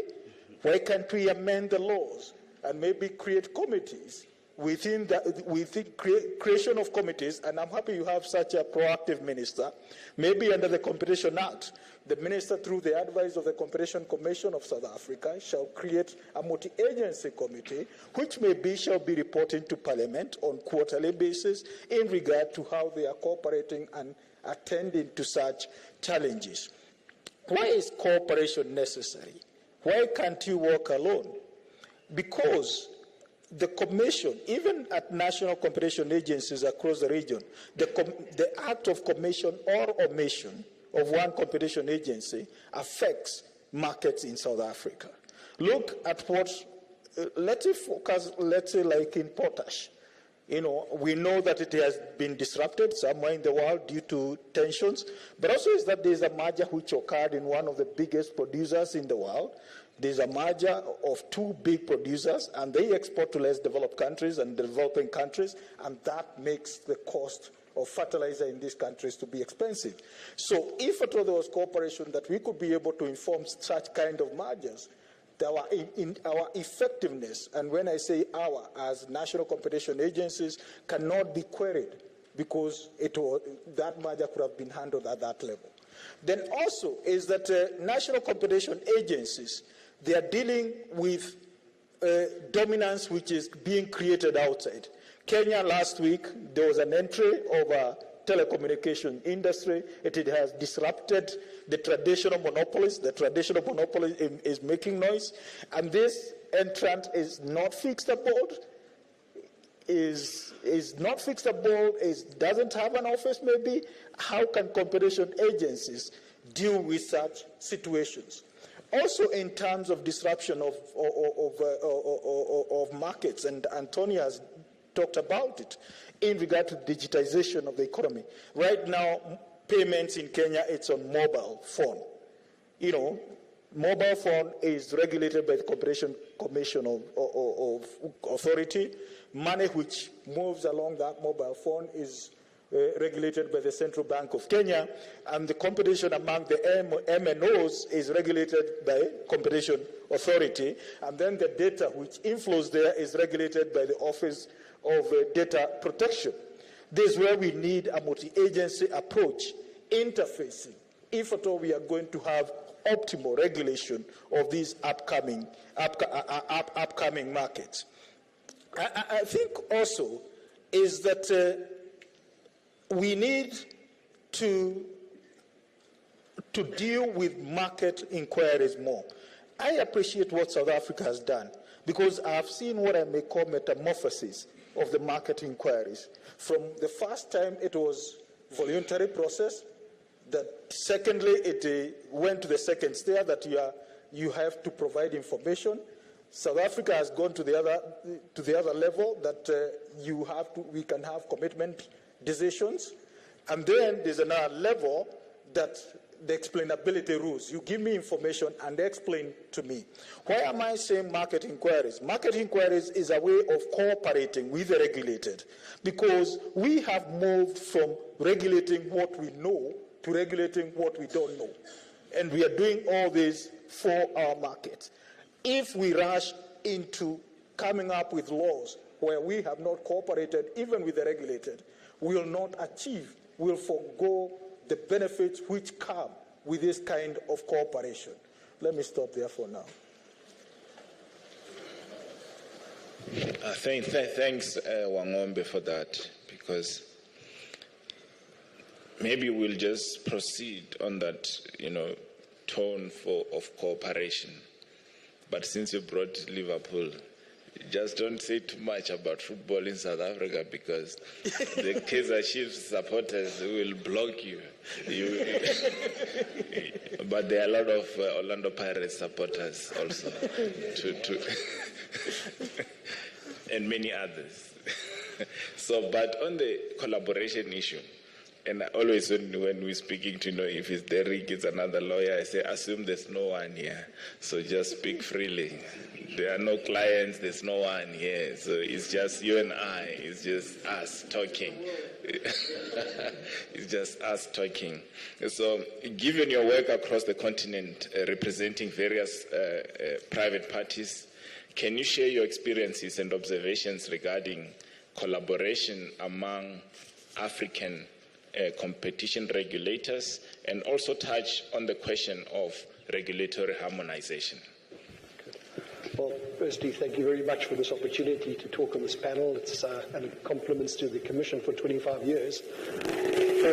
For my sins, I've been here since the beginning. And I really appreciate those who have said I haven't deteriorated too much in the timeline. That's inaccurate, but very kind. My response was, if you've been dealing with the Commission, it does cause a bit of wear and tear over time. I think the Commission's track record is self-evident. The Commission has taken huge steps in addressing inequality, fostering transformation, and breaking grounds around the public interest, which is really something to be complimented. It has to be mentioned, the cartel busting. I think in 2010 somebody said to me, are there any cartels in South Africa? And I said, there might be one or two. Could I have been more wrong? It was extraordinary how the corporate leniency policy changed things. Just to touch on a few things, and I've made some notes as we've gone along, and the Minister said it as well, Deputy Minister said it as well. I think we underappreciate competition law is in flux, and simple things like the consumer welfare test that was accepted as being gospel just the other day is no longer, has been turned on its head. My sense in many respects is that competition law is moving back to its foundations in the US, where the focus is on the structure of markets and the accumulation of market power. And it's now become necessary to think about broader societal outcomes, if not implications for democracy itself across the world. Sorry to bull, but I think although the US might still be displaying a strong inclination to want to retain the consumer welfare test, my sense is that there's a predisposition across the world now to take broader factors into account. And it's sometimes difficult to work out where traditional competition assessments end and public interest assessments begin, only to say that I think there's now acceptance that competition law is ultimately about the public interest. And you touched on questions of sustainability. And I said somebody who used it better than me this morning to say, well, competition law is essential to sustainable sustainability, and I think that is now starting to gain resonance. That said, I think that competition assessments have more in common than there might be differences, and indeed points of advocacy that we might use in trying to get mergers approved, for example, around the continent are pretty much the same, and I see that it's largely the case that the approaches adopted by competition regulators across our continent are very much the same. The sense, I think the point has been, note I made a second ago, was that I think there's an appreciation now that the firms that can have the most significant potential impact are those which operate globally. And I think this might be a little bit controversial for some of my clients, but I think regulators can now legitimately say that they must adopt common positions because conduct attracting competition scrutiny in one jurisdiction must be able to be drawn upon by a regulator in a different jurisdiction. And that probably is definitely in the digital space and probably also in the agricultural space. It is the case, however, across the continent that some regulators adopt a more conservative view on certain things. I'm thinking especially there about vertical issues and portfolio outcomes. And it is the case that some regulators are seen as more investment-friendly, business-friendly than what others might be the case. But ultimately, there's this common theme running through most of the analysis that we see be done. There's more in common. And although questions attaching to the public interest are dealt with differently by regulators, with South Africa in particular being the jurisdiction with the most heightened focus, and frankly also causing quite a lot of challenges for merging parties and for investors. I think there is a tendency to, around the core, still address particular public interest issues that might be pertinent to a particular country. We see that, I think, as regulatory confidence starts to gain hold, that we're going to see a number of other regulators pushing the boundaries of what can be achieved through the public interest as they see especially what happens in South Africa. I think that's going to cause some challenges for us advisors around deal certainty, execution risk, and I suppose the challenges for us as advisors to advise appropriately in that regard and make sure things are presented correctly. What we have seen is a marked increase in collaboration between regulators. What we see in particular is what's called confidentiality waivers. So regulators are asking for confidentiality waivers so that they can talk amongst themselves freely on confidential issues pertaining to particular mergers. In a recent matter in the agricultural space, we saw confidentiality waivers from COMESA, the South African Commission, the Chinese authorities, Australia, Canada, EU, and I think there might have been one or two others as well, in circumstances where regulators wanted to talk to understand the issues, but still adopting enough flexibility to be able to address local issues. And I think COMESA needs to be commended, because what we're seeing is member states are playing quite an active role in the assessments, but, COMESA is still able to make sure that member state issues are addressed around the decisions that they render. I'm noting the commonalities. There really is a responsibility on us advisors to help clients anticipate issues and be in a position to address those issues in order to facilitate approvals. But the opposite also applies. Regulators have the responsibility to make sure that all assessments are merger specific in the case of mergers, and that processes are not misused overly to achieve outcomes for which merger regulation may not be entirely, and I emphasise the word entirely, suited. And then the Commissioner made the point about competitive advantage, and it just popped into my mind. We should not forget Ricardo Hausman did a big report under the auspices of the DTIC last year. I think it came out last year.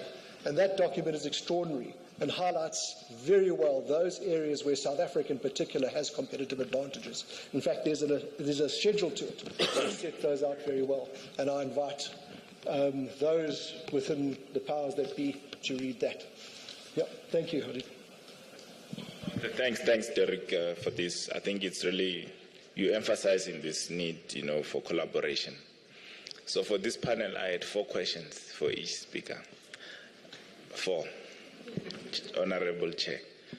But now I'll limit it only to 2 because they are showing me a board here.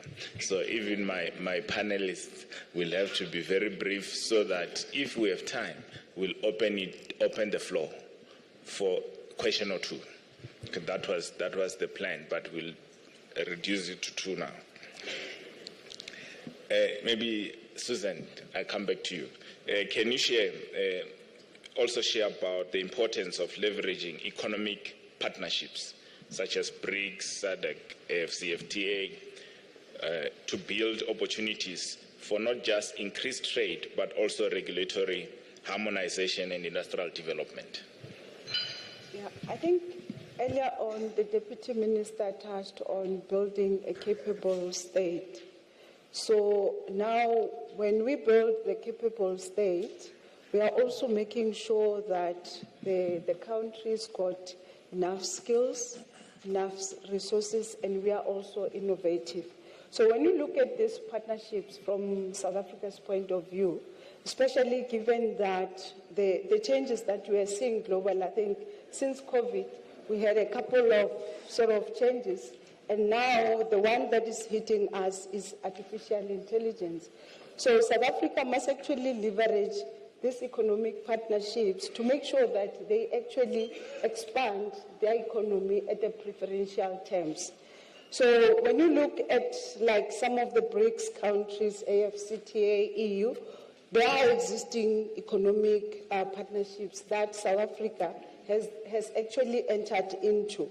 So that actually provides a framework within which collaboration can actually be achieved and improved upon. So one thing that we're looking at an export-led economic growth, but also emphasizing localization. For us to be able to balance the two, we need to just make sure that we've got enough capability, and then we are also matching what the world is requiring. The Competition Commission concluded several MOUs with competition authorities across the globe to strengthen this collaboration with other regulators as well. These partnerships are actually important to South Africa to be globally competitive through technology transfers. And I think one of the things we can look at for us to be able to operate in this digital world, to be able to harness the opportunities that artificial intelligence is actually requiring, we need to put these partnerships in place. So in SADC, there is a declaration and competition on consumer policies, a mechanism that actually deepen collaboration in the region.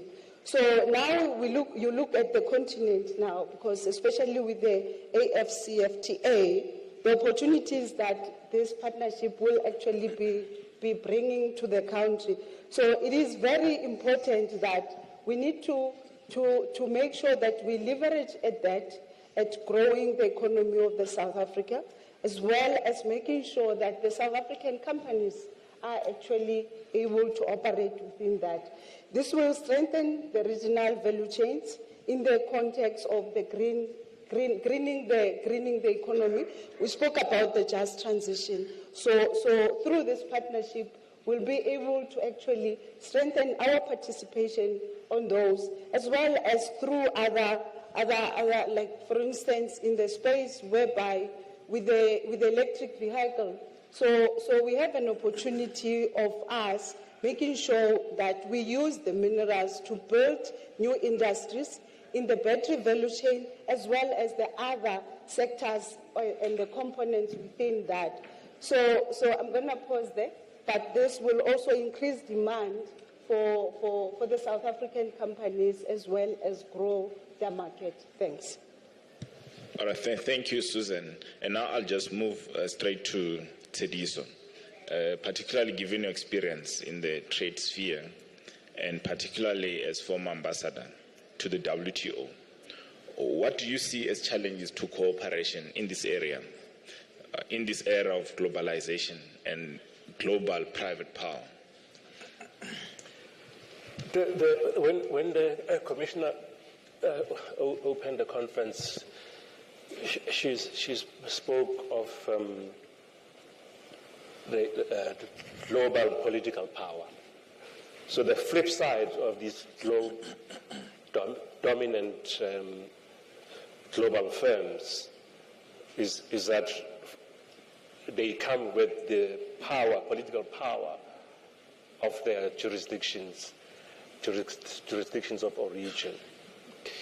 And what that does is that it introduces a dynamic whereby the dominant powers politically will say to the developing countries and emerging countries, do as we say and not as we do. Because what they do is that they are able to opt out of the rules and operate out of the rules. So these geopolitical tensions between the US and China, sometimes operating outside the global rules of the WTO. And in so doing, compromising the trust that is associated with multilateral cooperation, as it were. But in reality, we do need a protection of the rules, as it were. And so I think that I would say, on balance, we should be, as developing countries, coordinating amongst ourselves to build a counterweight to these influences. So these groupings, the African Union, the CTA, the BRICS, they're all very important to create this counterbalance, as it were. So yeah, I mean, I think that's really about that as I would say, just briefly.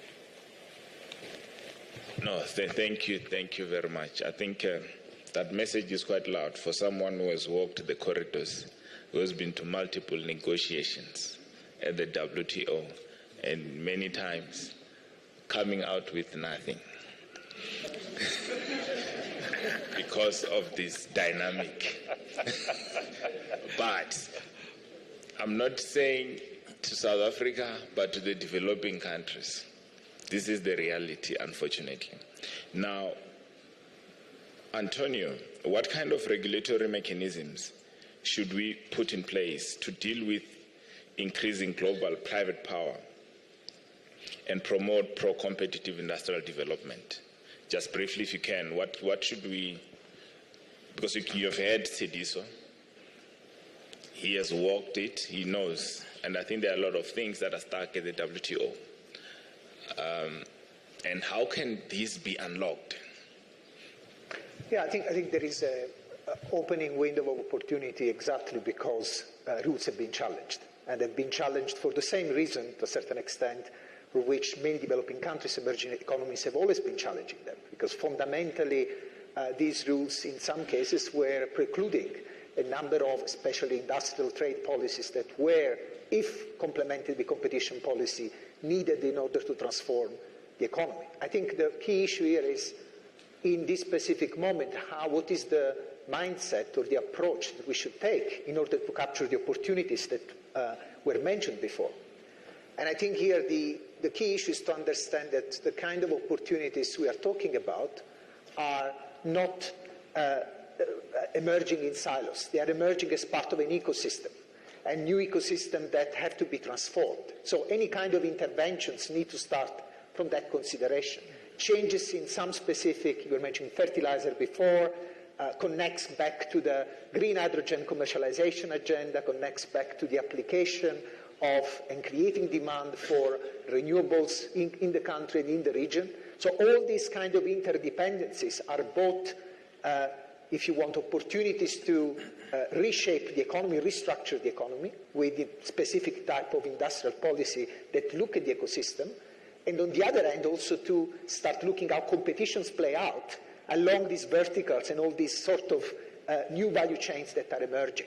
And I think here what is clear is that the opening that I see is that there is a recognition that in the case of the EU, now we talk about strategic autonomy, open strategic autonomy, a more regulatory type of approach, right? A regulatory state, a CBAM, or other type of standards, product standards, and so on.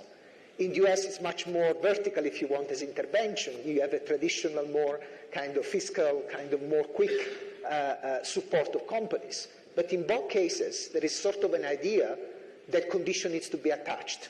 And conditions in a broader sense. Conditions are not simply about do that so that you get something else in return. It's about thinking about set of related and unrelated outcome that can be shaped if the policies are already taking into account these ecosystem dynamics. And we are seeing this across many areas. In the big 800 billion recovery resilience facility plan that was put in place after COVID, actually there were a number of very interesting conditionalities that were attached, probably not sufficiently thinking about the transformative impact, but the scope and the space was there for them to be done. And what is interesting is that also countries in the periphery, for example, of Europe, are asking for the same type of things that, if you want, are also asked from emerging economies, because they've been victim of the same type of pressure, a downward pressure that were mentioned before around the type of globalization, the type of concentration of power. So this kind of restructuring of value chains that we want to see in platform at the global level, actually also at the regional level are happening. So there are also new kind of alliances, in a sense, new kind of triangulation of interest that should be cultivated in order to push forward that kind of further opening that space and make these instruments much more part of the government toolkit.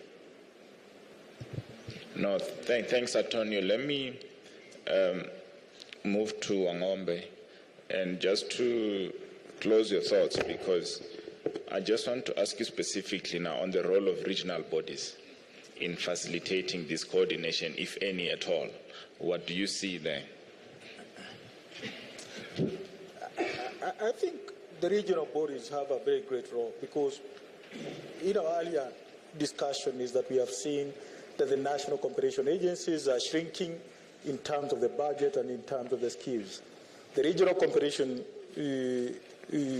bodies, they have a greater critical mass, like COMESA has 21 member countries. And therefore, also in terms of resources, that is the budget, it has a more expansive budget. And also in terms of the market itself, it can be able to converge their analysis and be able to create critical regulatory capacity to the global platforms who cannot be able to be managed at national level. Then also there's this issue we have to ask ourselves. The question is that these dominant firms became dominant even when we were existing as competition agencies. I think there's need of relooking at dominance provisions as they are now, because competition agencies, they are looking at dominance after the fact. I've seen some literature in regard to looking at potential dominance in terms of economic moats and entrenchment. Regional economic bodies may start thinking about that so that they can support their national competition agencies. Then there's the issue also I highlighted in terms of the skills, data technologists. Regional competition agencies can be able to hire resources at that level and share with the national competition agencies. For example, in Singapore, the government of Singapore has a pool for data technologists, which it helps the other agencies borrow from there.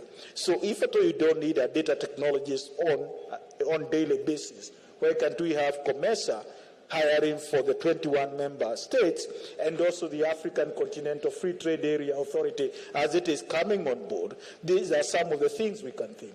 And I think also African Competition Forum, as it has existed, it has helped in building this capacity. Also, I've seen in terms of regional economic bodies harnessing resources on research. There's a very good research going on under Simon Robert on agriculture, and that research now I've seen most of the competition agencies adopting that and trying to enforce what is coming from that, from the output of that research. That is my intervention. No, thanks, Wangombe. Derek, your take on this?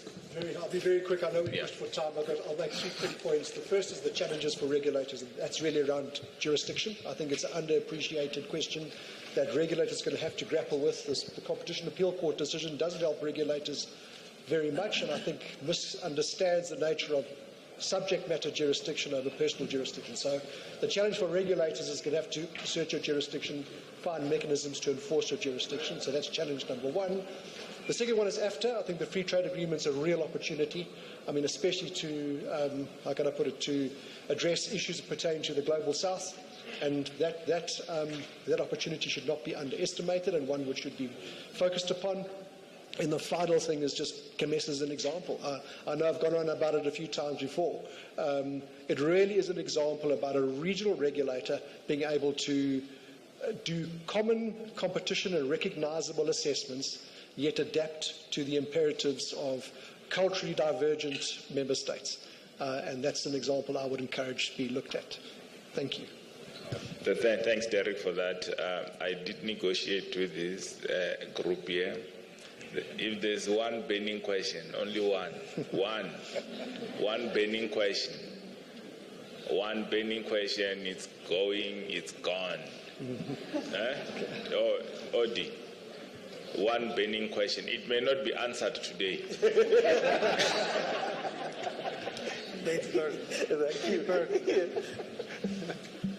Thank you very much. My name is Odi from Betweenity. My question is to the chair. And I was wondering, we've been talking about cooperation between national competition authorities for years at these events. What has come from that except the ACF?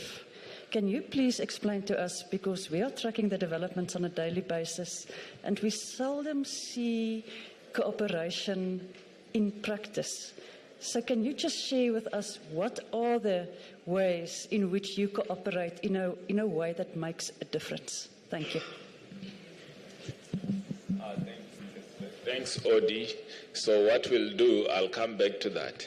You have 30 seconds each if you want to say something in closing. Just 30 seconds.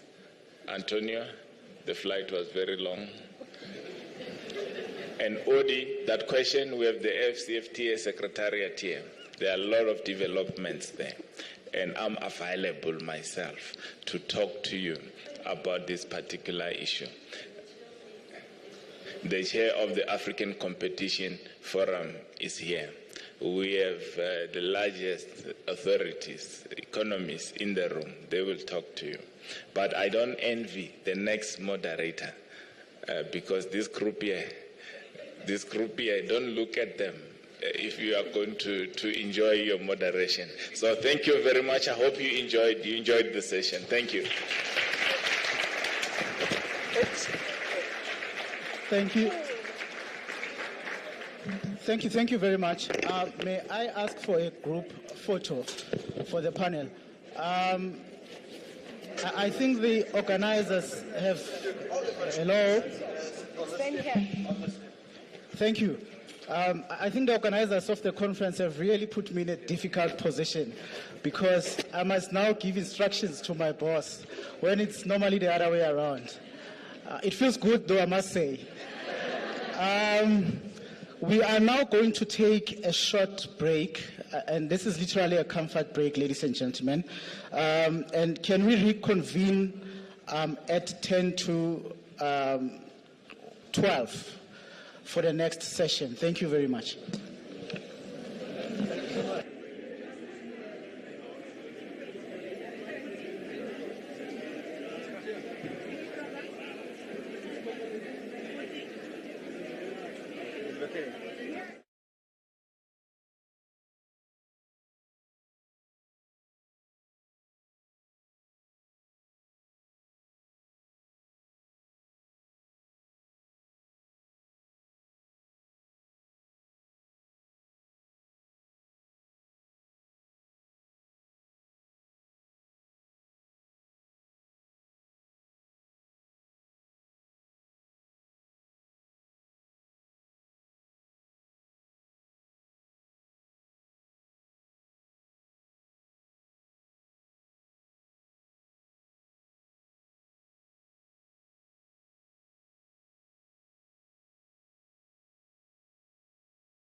start, please.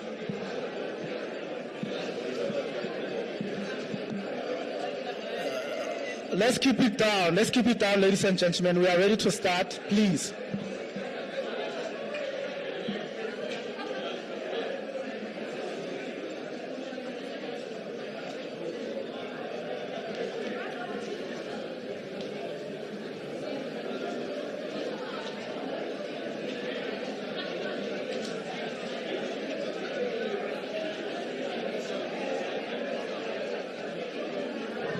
Can we get seated, please? Can we get seated?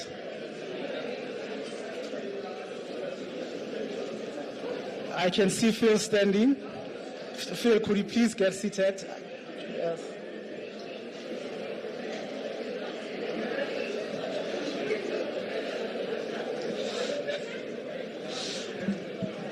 All right, thank you very much, and welcome back.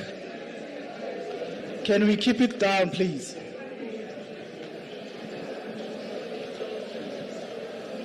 Thank you. We are ready to start with the next session, which looks into the performance of the Competition Commission, or rather competition agencies or authorities. The questions that they are going to answer is what these institutions got right, where they could have done better, and what they got wrong. The session will be moderated by Mr. Thembinkosi Bonakele, who needs no introduction because of his extensive contribution to the work of the Commission and to the competition law jurisprudence. When he was still the Competition Commissioner, he took chances and appointed me as his spokesperson. And during my years as his spokesperson, I religiously followed his instructions. I think today it's my turn to issue an instruction to him, and I hope he will do the same. And my instruction is simple, it's for him to follow and stick to the time allocated for the session. Thembinkosi and the panel, welcome. I believe there are 2 panel members who will join us online. Over to you, Thembi. Thank you very much. I'm told that you can hear me.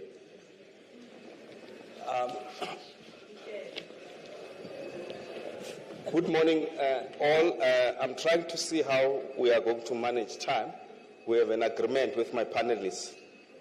But I think we're still up to 1 o'clock. Thanks very much. Again, I'd like to welcome the panelists to the session, and of course yourselves.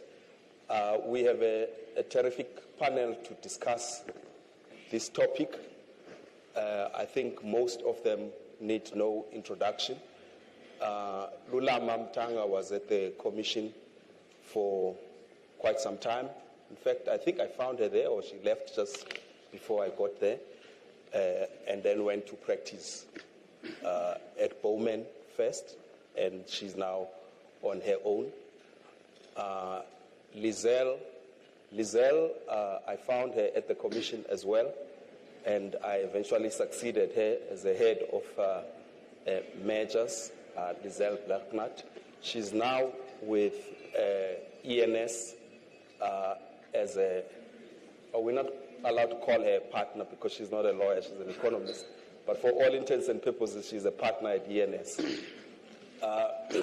And then we are very privileged to have the Honorable Member of Parliament and the Chair of the Portfolio Committee of Trade, Industry and Competition, Mr. Mzwandile Masina, an old comrade of mine, friend of mine, and former mayor of Ekurhuleni, and most importantly, a former Deputy Minister of Trade and Industry, I think from back in 2014. Then we are supposed to have people online. I think you will have to assist me to confirm. I know that we are supposed to have Kuseni Dlamini. I don't know if he is there.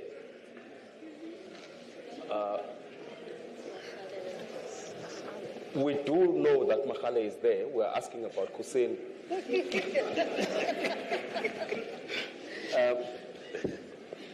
Okay, that's fine. So maybe Kuseni is not there. I know he did travel with the president to China, so I don't know what could have happened to him in China. We have Mahale Muhlala, who is supposed to be here but is not here, but is joining us virtually. He did say that he's not feeling well. He is the head of cartels, and I found Mahale, I think, at the mergers division at the commission when I joined that division. So you have a lot of ex-commission people. I don't know if it's by coincidence, but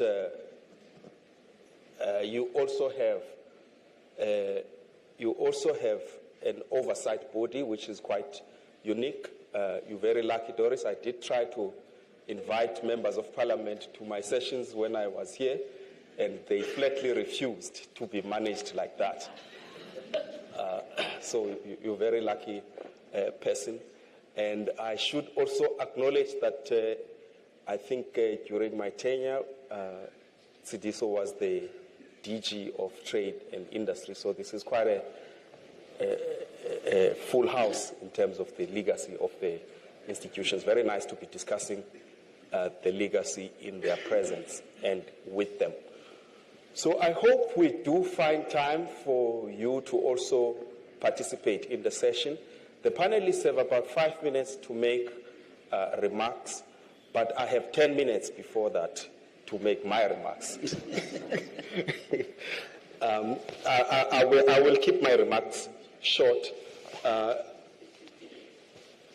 because I know the temptation would be that I would be telling my own story. I have been part of the story 18 years of my life. Of the 25 years, I have been part of the story, so you will be forgiven to hear me talking about myself. But I'm sure this is not what you came here for. So we will be reflecting on the legacy of the institutions, and I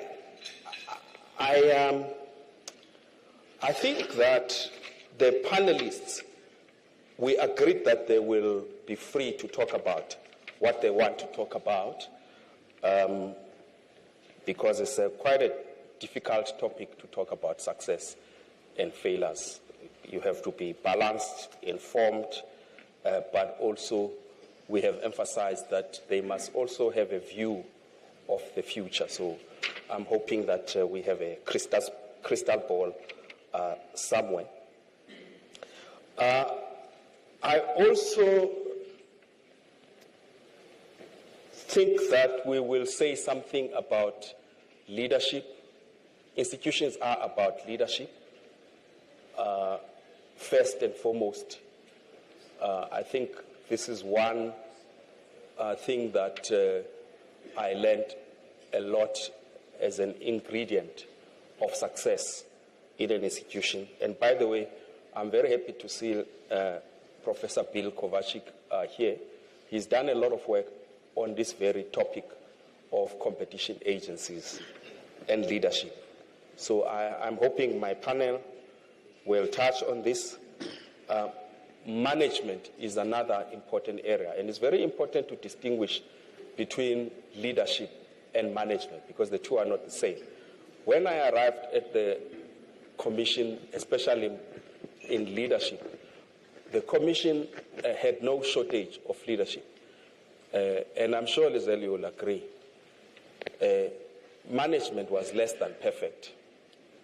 And I think that it's a very, very important thing to acknowledge that for institutions to function, you do need systems working, you do need processes working, and I hope my panelists will touch on this. There is also an important issue of impact, because we are not in this for the sake of it. But the trouble with impact is you first have to define what you want. You know, every time there is a change in political leadership, and this is one such time, I found that political leaders themselves are not sure about what competition authorities are meant to be doing, the impact you want to have. So in a way, you become the person to educate, to be an intellectual leader in a relatively obscure topic. And so you define the impact yourself, just like you define the legacy. And lastly, I hope that my panelists will have something to say about culture. It's a cliche nowadays to say that culture will eat strategy for breakfast. But we know that dysfunctional culture leads to dysfunctional institutions. And I have a lot of examples I could give about this, but I will avoid it. My panelists don't have to avoid, because they are called to do exactly that. And I, just whilst I'm on the topic of legacy, I will not talk about my colleagues at the Commission, because in a sense, they are part of the Commission legacy, which is what they have to talk about. A bit about Mzwandile Masina. I bumped into him at the campus trade and industry as a deputy minister.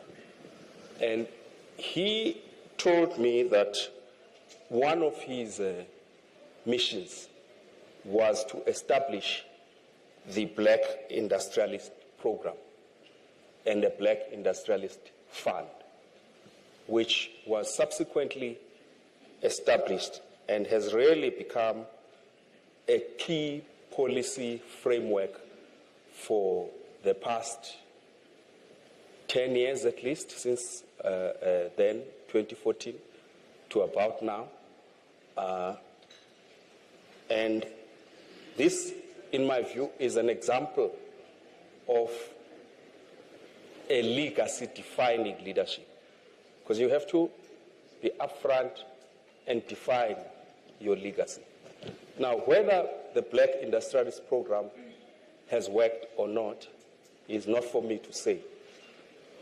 But it is there, and we have Mr. Masina to thank for that. And Kuseni Dlamini, whom I hope will still join, is the chair of MASMAT, or at least was the chair of MASMAT, is now the chair of ASPEN. This is the last story I'm going to tell you before I go to my panelists.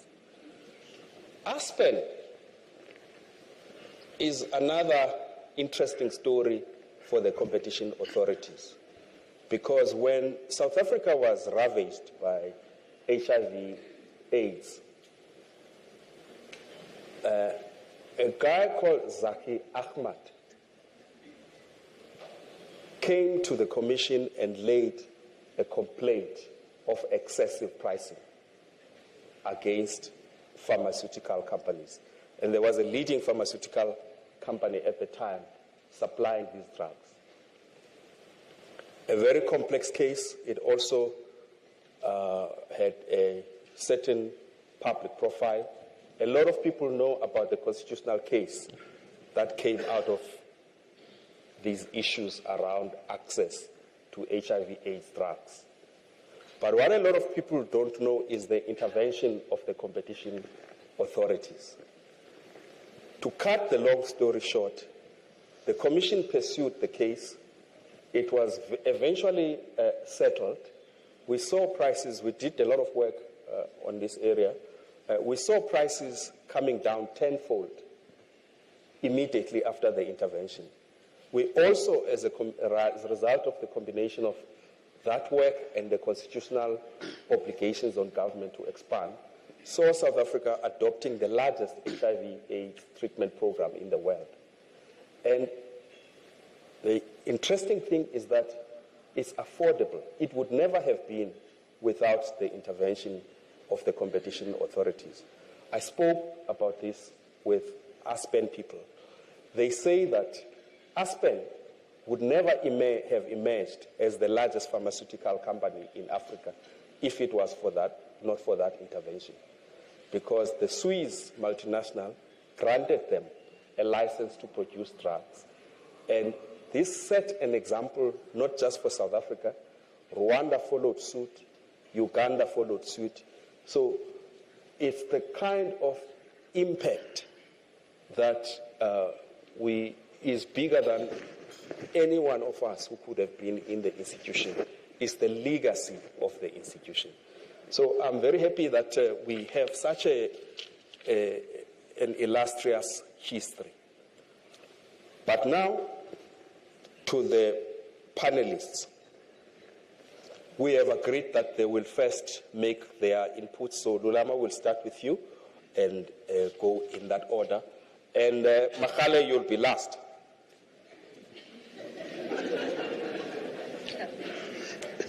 Thank you, Tim Gosi.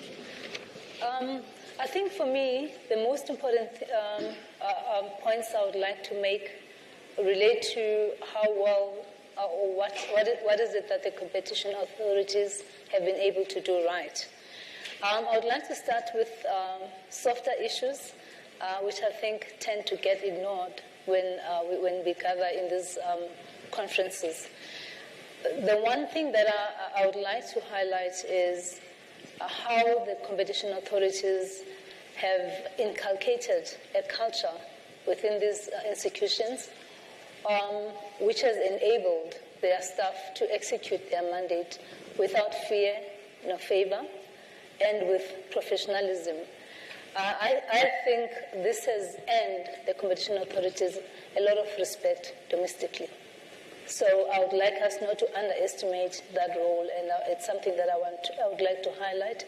In all our interactions with the competition authorities, the first thing, the face of the Commission is its people, and how we've interacted with them, and this is my perception of perspective on that interaction. The second point, I also think it's worth highlighting the strategy that the authorities have adopted in relation to their public relations, how they have managed quite well to disseminate information and news on the work of the competition authorities in a manner that built their public image as well as their brand as competition authorities. I think they've done very well in that regard. And the third aspect I would like to highlight is their strategic approach to how they've handled competition law amendments, especially the 2009 and the 2018 amendments, and what they've done to bolster and deepen the application of the social economic objectives and the transformation of the economy. And this, in my view, is well demonstrated by, for example, flowing from the 2009 amendments, the market inquiries as a tool for the Commission in enforcing competition law. If I may elaborate on that, When the commission started, I joined the commission in 2001. We're still operating under the old Act, which had just been amended at that time to deal with sector regulations. And at that point, when we were enforcing the Act, there was a difficulty. There were public interest factors that were located in measure regulation. And then we also set with a legislation that set out all these noble purposes. But it was almost impossible to use the purposes and apply them outside of all the other areas of the Act other than measure regulation. So that was the difficulty. We would sit and debate how we have these purposes, but when you interpret law, you don't opt for the purpose of interpretation without there being a problem with the provision that you are dealing with. So our hands at the time as employees of the Commission, and when this was debated, were tied in this regard. And so when the 2009 amendments came with market inquiries being part of those amendments, the great thing that happened, that the competition authorities have done, is to incorporate the public interest factors and, most importantly, the purposes of the Act as a criteria for market inquiries to consider in the enforcement of the Competition Act. And I think that has gone a long way in bolstering the Commission's transformation agenda, as well as the objective of creating an inclusive economy. And then I also think the 2009 amendment also improved or broadened the application of this transformation agenda or socio-economic objectives of the Commission by again taking one of the purposes and making it a factor in the consideration of public interests. I think that's my view of the 2009 amendment, 2009 as well as the 2018 amendments. I think that has been done very well. And also, the last point I want to make is, I recall when I joined the Commission, it was 2001, as I said, and therefore the Commission was still young, which was 2 years or 3 years at the time. And it's quite amazing how by then they were already operating at a global stage. I mean, they had not even crawled as institutions, but they were already interacting with your FTC, OFT, the EU, the ACC in Australia. And I think all of this has given birth to the Commission that we see today that didn't take lightly its mandate, that also invested in training its employees and exposing its staff members. But most importantly, the way the Commission introduced itself, it didn't just introduce itself locally, but it introduced itself on a world stage as well and operated at that level.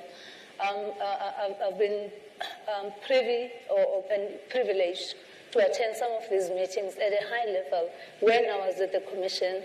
An example of that would have been, I recall attending a meeting at the EU Commission, and I was junior at that time, but we had access to that level of training and access to information and understanding what it means to regulate. So basically the training happened at a very high level, and that seems to still continue, because in terms of what we receive on the other side, I think the Commission has managed to establish this culture, but most importantly, maintain it.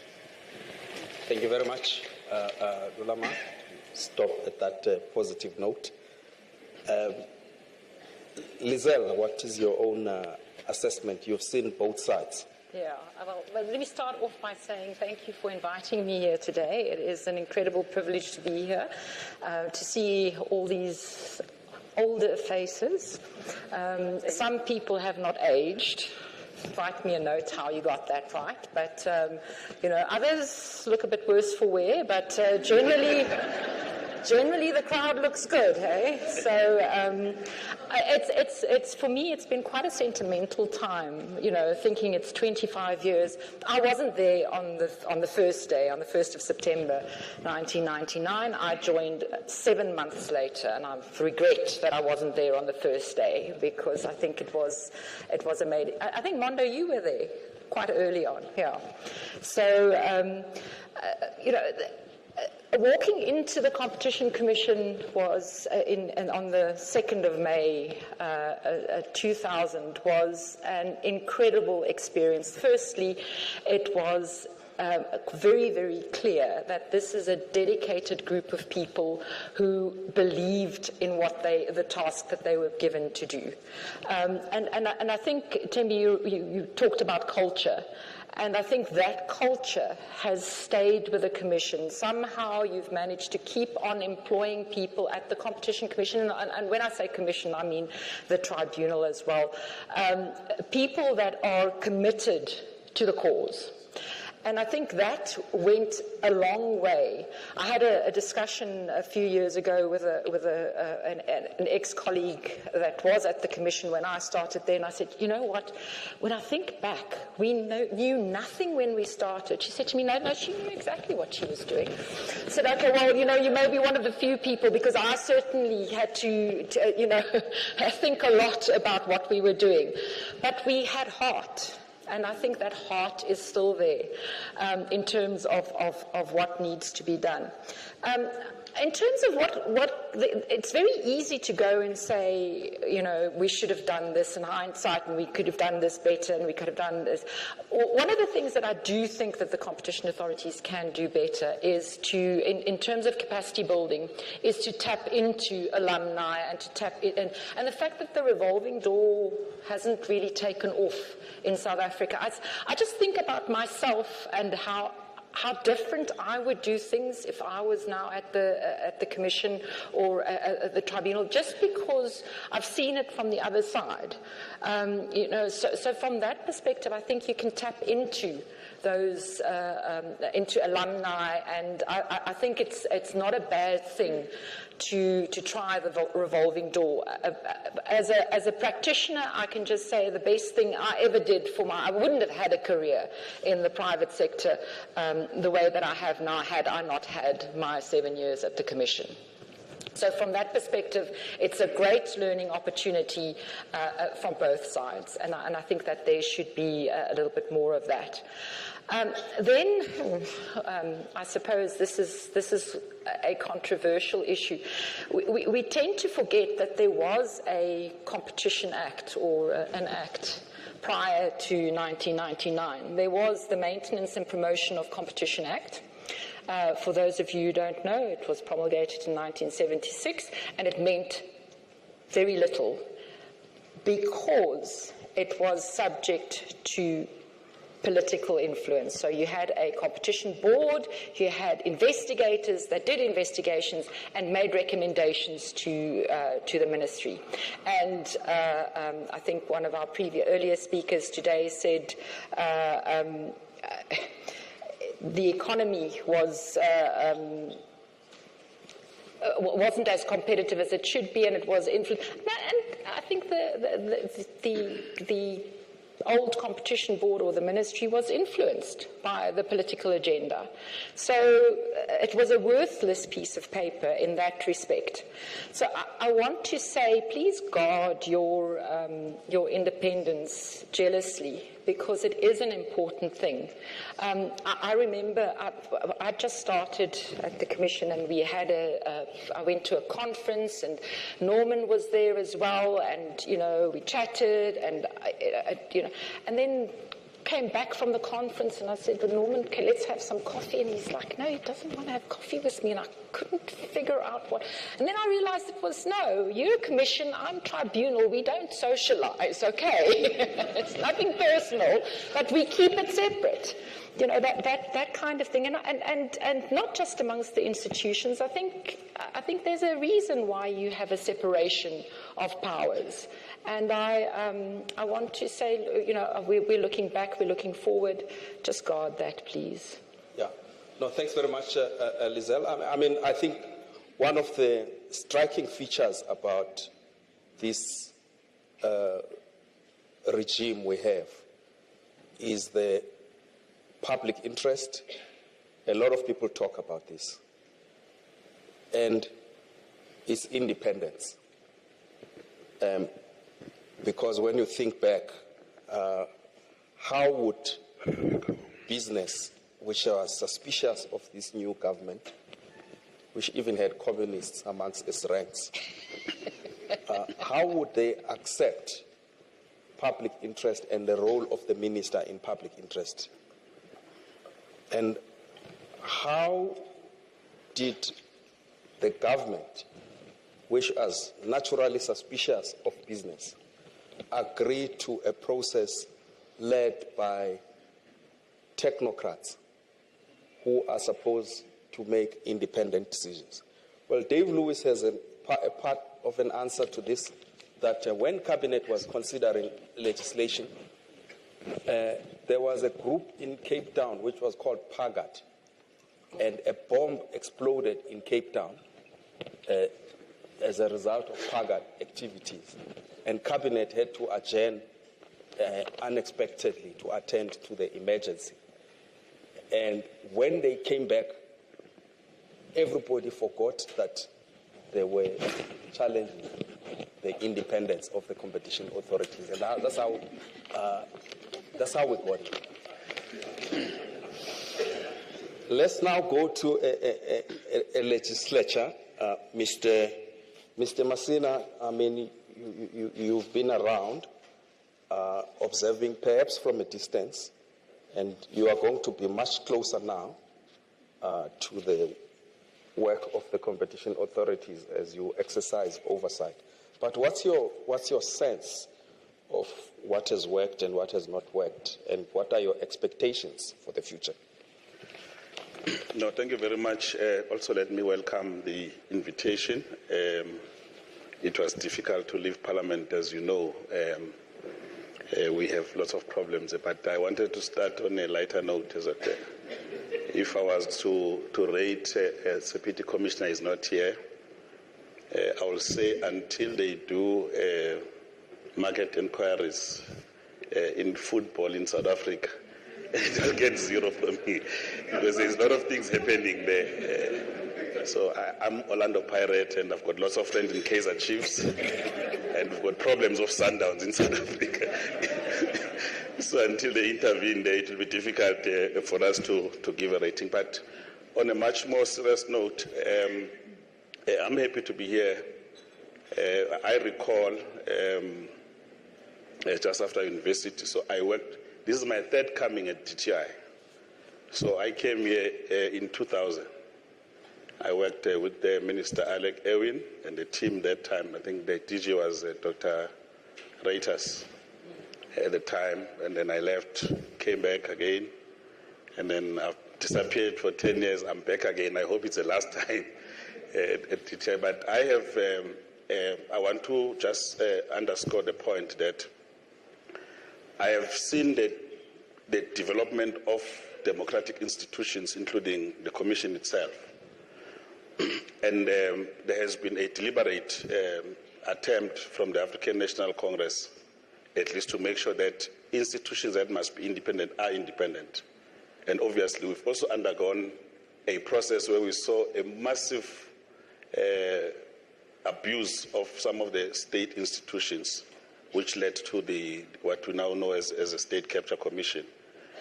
And I'm certain that because of the resilience of the team and those who are there, we've not read anything about the Competition Commission and in the Zondo Commission, which should tell you the character of the organization that has been built. And I fully agree with Lizelle that it will be important that we observe generally across the independence and proper functioning of this body, because it's critical for the masses of our people. So when we craft manifestos, we always look who can do this. For instance, one of the the main issue that we have about food prices. And we knew that if you don't have your sharp minds in the commission itself, you'll not be able to advocate and save the poor from what is happening in our economy. Now, we are now in what is called a GNU as a consequence of the outcome of the elections in May 2029. And we have embraced this new way of looking at things because we've always believed that we don't have anything to hide. So we've invited all the 18 parties in Parliament to come and work with us. 10 are working with ourselves. As the Deputy Minister was speaking here, we had to establish just a basis in which we are going to engage. So we then formulated the strategic priorities that we needed to focus on, amongst others, including driving the inclusive growth and job creation. The second being reducing poverty and tackling a high cost of living, as well as the third one around building the capacity of the state. So it is our intention at the level of Parliament to make sure that not just the competition, all the institutions of the DTIC are properly functioning. What we found generally is a state of dysfunctionality across. Everyone is acting, boards, everything, the management. So we are seized with that issue, working together with the minister and the team to make sure that things can be normal. Because the erosion of those institutions will have an impact on what we do moving forward as this government. So we fully support that the work of the Commission must continue, and we will hold them accountable. They have appeared. We've raised some of the issues around governance, corporate governance issues. We've raised some of the issues around strategic issues that we think they can play, but also we've asked critical questions. What is it that the Commission will need as a form of support from us as legislators, lawmakers? And we know, fully much aware, that the 2019 amendments have been helpful. But what we equally know, just by admission from the team, is that they have not been fully utilized to the advantage of the Commission. And in some of the areas, I think in this debate, we're going to touch on those, on areas where we think that we shouldn't be pulling back as the Commission, but we should be forging ahead, including issues of the cartels. We can't say, no, it's not a priority when people can realize that there's a gap and then they go that route. So we'll have to have a conversation on what is it that we can do working together so that we can streamline the work of the Commission. But otherwise, we are really happy that the Commission has been here for 25 years and the work is strengthening. And it's really, the amendments, it's giving proper teeth to the Commission. And I think under your commission, under your leadership, Commissioner Bonagele, we saw a lot of positive work and positive stands, and some of us were even scared that one day the big boys will attack because the Commission was tough. It was resolute on issues that it was dealing with, but it was also able to make firm decisions. And I think my last point is that obviously we know that whatever proceed goes to the national fiscus, but there has been a general complaint that these so-called fines that you call fancy name that the DM was talking about have not been equal to the damage that is being done to the economy. And it's one area that we'll have to look at. But otherwise, thank you very much. Thank you very much. Thank you very much to the chair of the Portfolio Committee. We'll come back to some of the issues.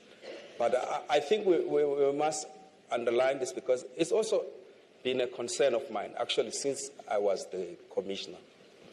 This issue you are raising about acting appointments for too long is something that must be addressed with ministers, because independent authorities cannot be independent when decision makers are not assured of security of tenure. We know this as a principle of law.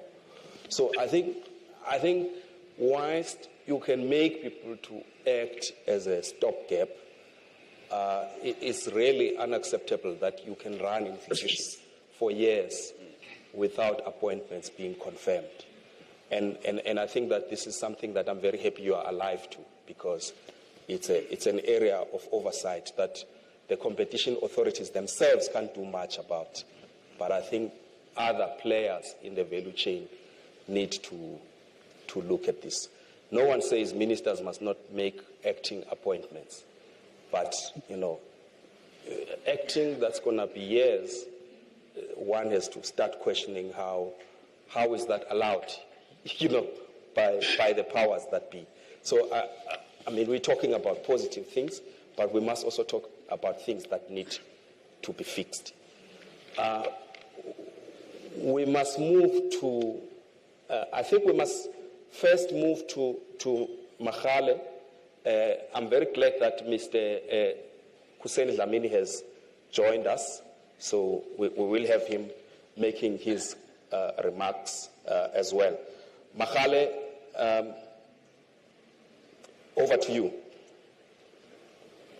Thank you very much, Chair, and good afternoon to you and my fellow panelists, as well as everybody, ladies and gentlemen. I can say all protocols are observed. And thank you for inviting me to contribute to this topic, very important one, 25 years of competition law enforcement. We are celebrating that. And of course, we are in our 30 years of democratic order and the rule of law. And finally, we are in this month of our heritage, the month of September. Chair, thank you very much. So, 5 minutes you have given is not enough to reflect on this, as you may well know that I have been around. I've seen it. I think I joined maybe a few months after Lizelle, maybe a month after Lizelle in June 2000. So I've worked with all of you except the chair. Except the chair there, Honorable Messina, as well as my fellow panelists. Zulama, Lizelle managed me at Majors. I worked with you, Tembingosi at Majors, throughout so many other divisions. So I've been around. I've seen a lot. I've trained a lot of people that are currently at the commission, the Majors, the blood Majors, people who are at the enforcement, people who are at cartels. I consider myself a veteran. So there have been a lot of significant achievement by the competition authorities over the 25 years. Quite a lot that 5 minutes would not do justice to them. But I'll just touch on few. In major regulations, there has been a great work that has been done to try to transform the economy, to preserve jobs, to advance the ownership of the HDIs. And there has been some work done on cartel enforcement in particular, has picked up in the last 10 years. And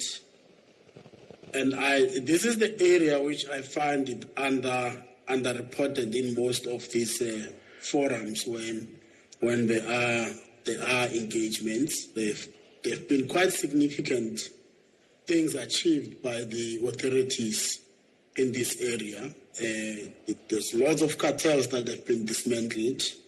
You can think of construction cartels, the cement, just to mention a few. So, and also you've done very well, of course, in the advocacy work. There's a lot of important achievements there. You can think of school uniform, for example. School uniform advocacy project that has not just liberated that market for small enterprises owned by HDIs that were foreclosed by long-term arrangements between schools and the suppliers of uniforms. So there's a lot that has been achieved. There's if you think of the right to repair advocacy project, and Chair, I must say that part of the reason why these projects have been successful was because of the enforcement abilities of the Commission.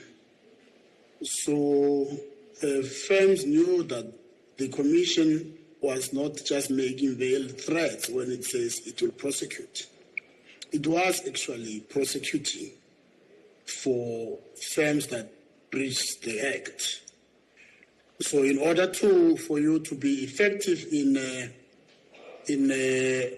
advocacy, for example, as a way of resolving problems in markets, you've got to be very credible prosecutor or enforcer.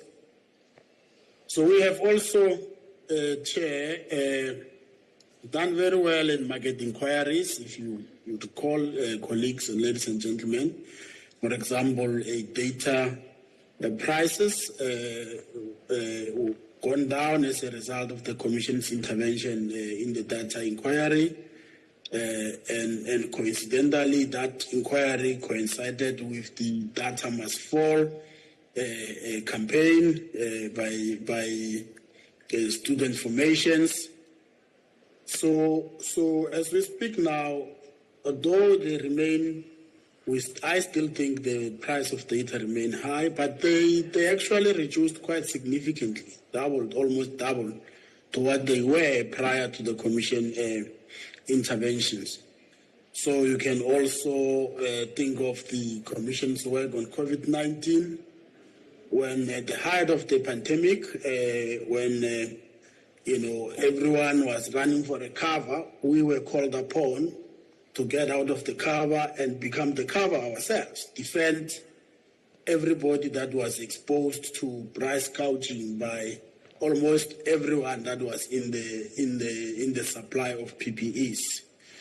So there's quite a lot on the litigation front. We've seen quite good judgments coming out of the tribunal, legally sound judgments.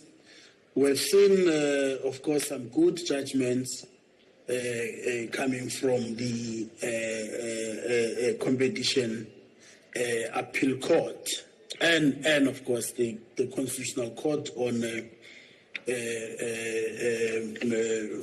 Rule 15. Which the respondent wanted to use it as a discovery rule, that Constitutional Court clarified it, that it's not a discovery rule. That was very important because it unlocked the entire cartel litigation, which was stuck at the tribunal because the respondent want access to the record before they can plead. So that was not the way to do things, because it was giving the respondents advantage over the Commission, in the sense that they wanted to have the Commission's evidence, look at it before they can answer. So they wanted to use that to tailor their answers. So the Constitutional Court clarified that to our satisfaction. And then, of course, we had Lizelle would remember this. Pickford, Section 67. That Section 67 is not a prescription provision, but it's a time bar. So these were some sound judgment, legally sound judgment that came out of the Constitutional Court. Of course, Chair, I can't talk about this and not mention characterization, which I would call those judgments as legally not so sound. Can you do that as you wrap up, Makale, please? I know is my 5 minutes finished? Yes. That feels like 2. You left okay, the best. Let me wrap you up. left the best for last. Wait. If I'm going to have another opportunity, I still want to say what I think needs to happen going forward. I can stop here, but if I can have No. Wrap up in 1 minute. Wrap up in 1 minute, because I can see time is running out. Yeah. So let me wrap up. Thank you. So all this we've been able to achieve, but the question remains: is it enough? If you look at the South African economy, is it in accordance with what the Act sought to achieve by transforming it, by deconcentrating it? My answer is no. There's still some lot of work that needs to be done. The economy remains concentrated. The economy remains untransformed.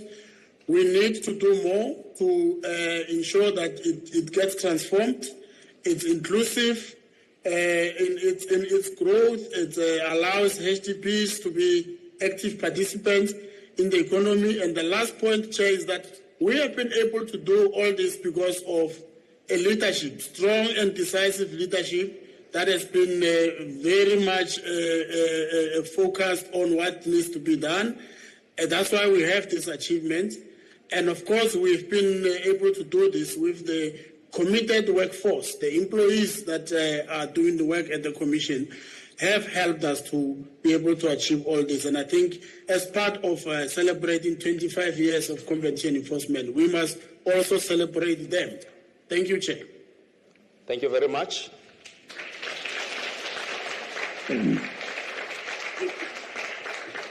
All right, this was the spokesperson of the Commission.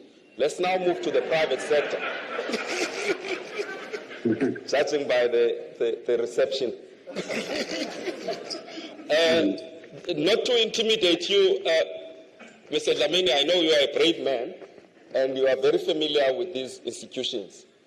And I'm sure that you understand the brief. May I hand over to you now? Yes, thank you very much, Commissioner Bonagele. It's a great honor and privilege, colleagues.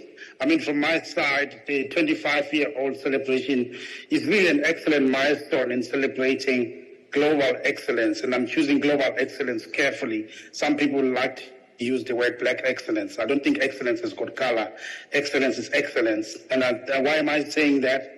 The point has been made by Honorable Masina about the firmness and the toughness that the Commission is well known for.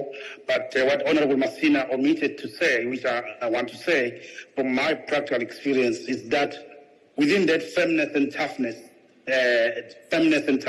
there's also fairness, there's equity, there's professionalism, and as a private sector player, you can trust that you will be treated fairly and you're going to get a fair hearing.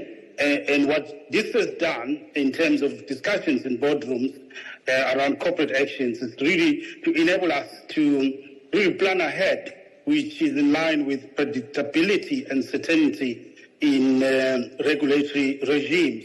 I think South Africa has managed to create that through the excellent work of the Commission. Commissioner Bonagele spoke about the public interest concept, which I think is really one of those flagships that South Africa takes credit for globally. It was tough initially, and I was directly involved in that in the sense that I was part of the Massmart business. Walmart came to South Africa and chose to acquire us, and we had to engage with the Commission, DTIC, and other government departments on public interest issues, which was almost a first to us and actually very surprising and frustrating, if I may say.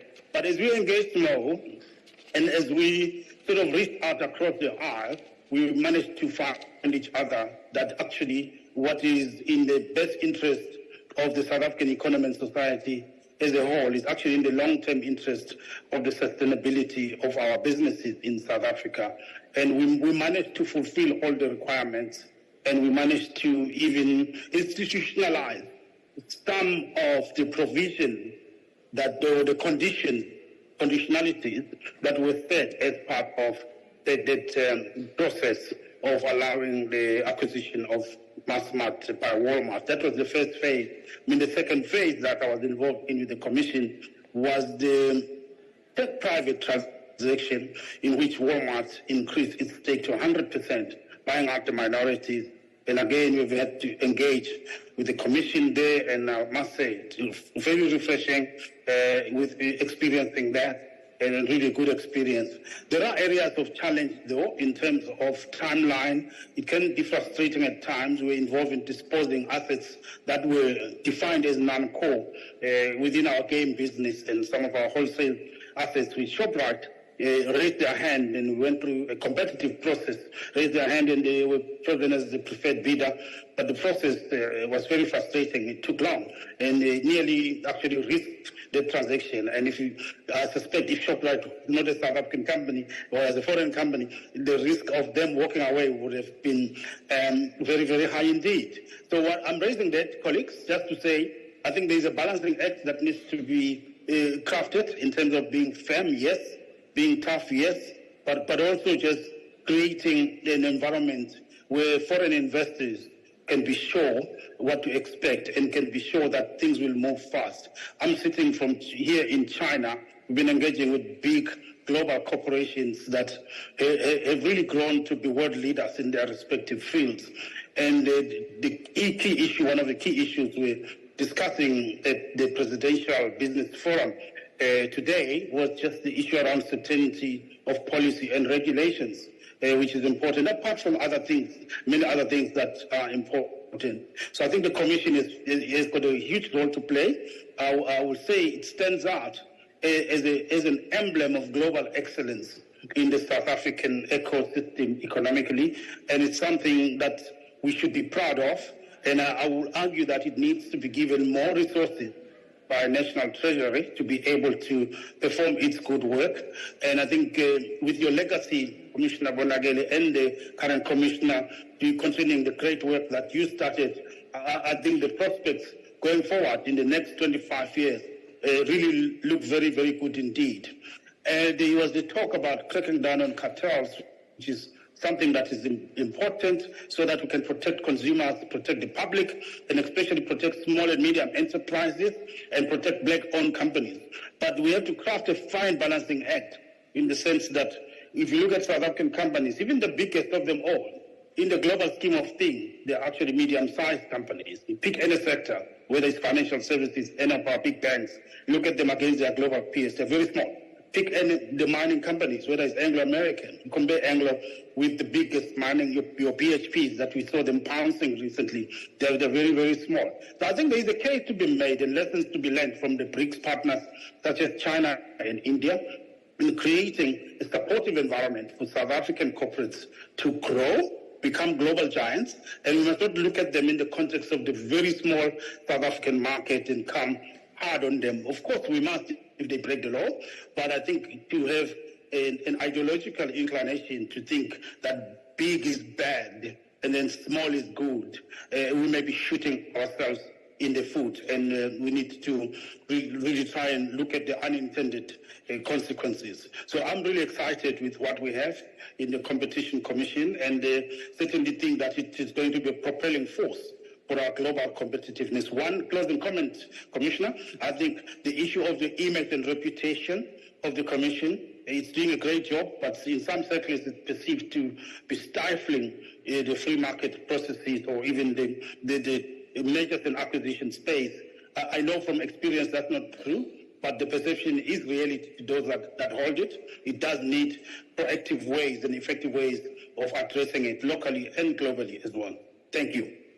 Thank you very much. I like that closing remark. I like everything you said, but I think it's very important to give feedback as well. I think it's very useful for those who are with the competition authorities to get that kind of frankness that's coming from the boardrooms. Not that we are always going to accept it, but it's there.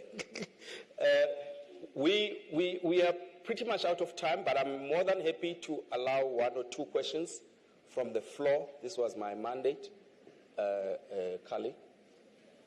If we do have questions, I'm more than happy to do that before I come back to my panelists for the last commentary.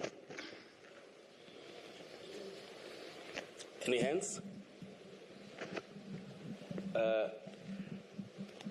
Is that Shandugan? Who's this? Yeah. This is not a mass meeting, but you can speak.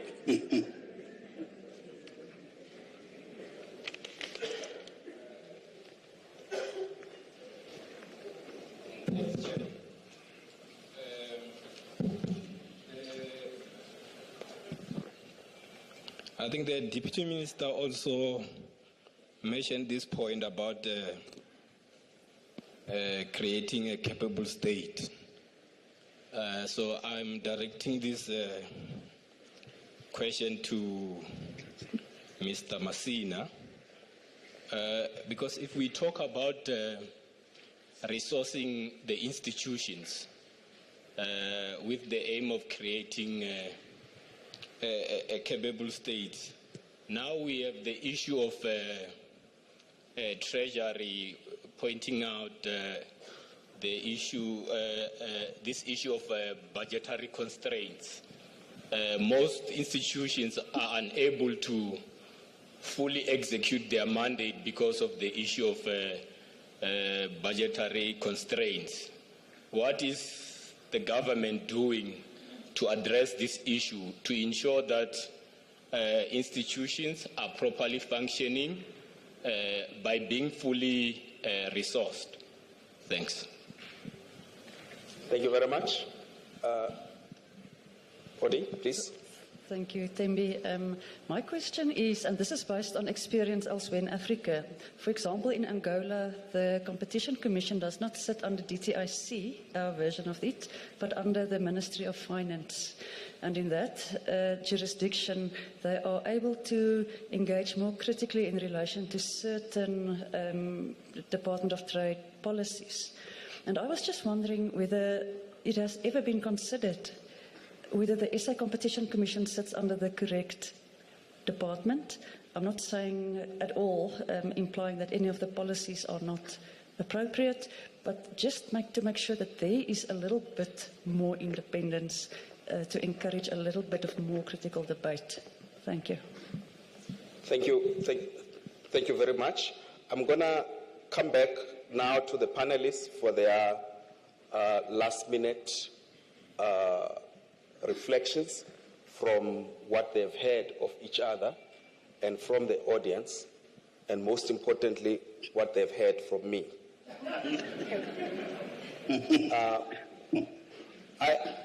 I mean, Makale was right about one thing. It's impossible to narrate this legacy within a period of an hour, with each one of us having about 5-6 minutes to do so. It's a highly rich legacy of a fairly complex instrument. But here are my last observations on the legacy. I think it's true that we've done very well on measures. We've sought to balance the issues of public interest from efficiency concerns over the years. There will forever be debates about that. But my view is that the Commission must not tire in clarifying what its standards are. So I'm very glad that you've put out guidelines. I think that they can be more precise as we learn more and more. Also, I think we must take into to heart the message coming from business about timelines.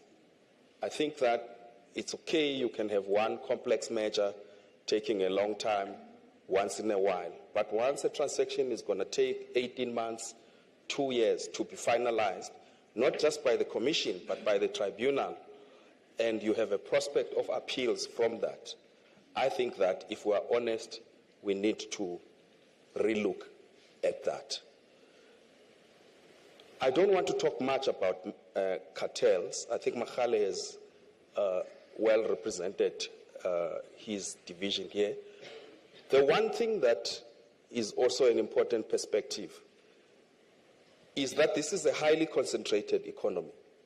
I mean, we did a study not so long ago that shows that we have a lot of concentrated markets, far above the global average. In fact, I now chair the Small Business Finance Agency, SIFA, and the participation level of SMMEs in the South African economy, Mr. Dlamini, leave much to be desired. It should be a major concern for everyone worried about economic development. But here's another truth about concentrated markets. They are a breeding ground for cartels.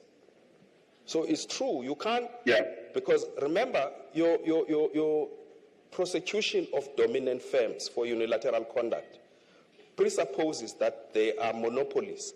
But in most instances, you have oligopolies. You have more than one. You have two, you have three.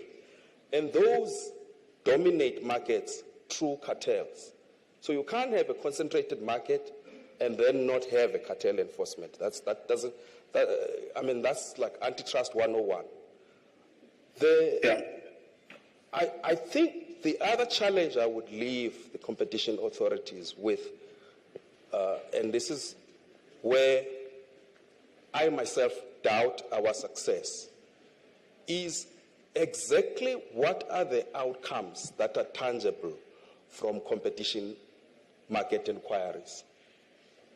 You know, I can always profess an excuse that maybe we didn't have binding powers at the time, but I think we really have to look at the resources that we are spending. I mean, we did a market inquiry into healthcare, very expensive market inquiry. In fact, we had a fantastic recommendation there that is similar to the banking inquiry, that you must have a product that is basic for everybody. Insurance, health insurance product that is basic, that's affordable, that everybody can subscribe to. That recommendation is gathering dust. We're still talking NHI. We don't know how many years it's going to take before we have it. So, I mean, that's an example of you have a fantastic process, you know, but the outcomes, I think, is what I'm questioning. And that's also a kind of a systemic issue. So, as I say, I mean, there's a whole lot of positive things that we have done. But in your closing remarks, please do talk about what the future should look like. We're going to start from Lulama again and go back in that order. Thank you, Chair. In the talks that we've listened to, the theme of us still having a concentrated economy keeps coming up. And I'm wondering, I'm asking myself, we have had 25 years of competition law enforcement, the primary objective of which was to break concentration or dismantle concentration in the South African economy. But 25 years later, we still have this as an issue. What is missing for me is, I guess, having better understanding of the impact that the competition authorities have had on the markets. However, in the absence of any impact studies, or broader, I mean, there have been some impact studies done, but they're not intended to give a clear picture of what the competition authorities have achieved in different sectors. For example, in metro regulation, the competition authorities impose conditions relating to the establishment of BE entities in some sectors, We've also seen the requirement for companies to establish to develop suppliers in their value chain. And but all of this, it's difficult to see what impact it really has, because there are no impact studies being conducted for us to see whether are we moving forward, are we just imposing conditions for the sake of imposing them, or are these conditions achieving the goal for the commission, of the commission. And then the second one is on advocacy. Until the Commission issued their guidelines, Commission, it is the Commission's guidelines. Until they issued their guidelines on public interest factors, I think business had to sit with uncertainty and lack of predictability on what was going to happen to their to measures that they had filed with the Commission. And even us as practitioners, we could not even guide them. You could advise them on what to do with employment, on the competition assessment, but when it comes to these further conditions that were being imposed by the competition authorities, it really became difficult for us, because the consideration and the decision and how those decisions were made became opaque to us. I do think that the guidelines on public interest factor go a long way in addressing this. However, it would have been nice if the competition authorities, especially the Commission, considered doing advocacy around that, because at the moment I do think that there is reluctance by business to engage with the Commission, especially when it comes to measures. They think hard and we get the point, Lulama. Yes. And then the last, my last point. That was the last. Okay, the final point. I should have said last but not least. To finish now. Yes. I think also, Lizelle mentioned the revolving door approach, which has been discussed even by the competition authorities, and I know the competition law practitioners as well. But it's something that I know is not palatable to the competition authorities for many reasons. I do think, though, there is an absence of utilization of practitioners in the enforcement of competition law. We seem to operate in silos. We've got the regulators, and then we've got practitioners. Nowhere do we see practitioners, for example, especially attorneys, being appointed into the judiciary to enrich the kind of jurisprudence that could come out of our judiciary. And then the second thing that I think in this sphere is not being done, I can think of the concept in the EU of the Advocate General, who provides impartial and independent opinion to the European Court of Justice, for example. I mean, that concept works perfectly, because when you read their jurisprudence, you can actually tap into that opinion, which discusses the law in an independent and impartial manner, and it always tends to be different to what the court will decide. But it gives very good guidance on what can be achieved. And in bringing that to South Africa... Lulama, you have to close. Okay.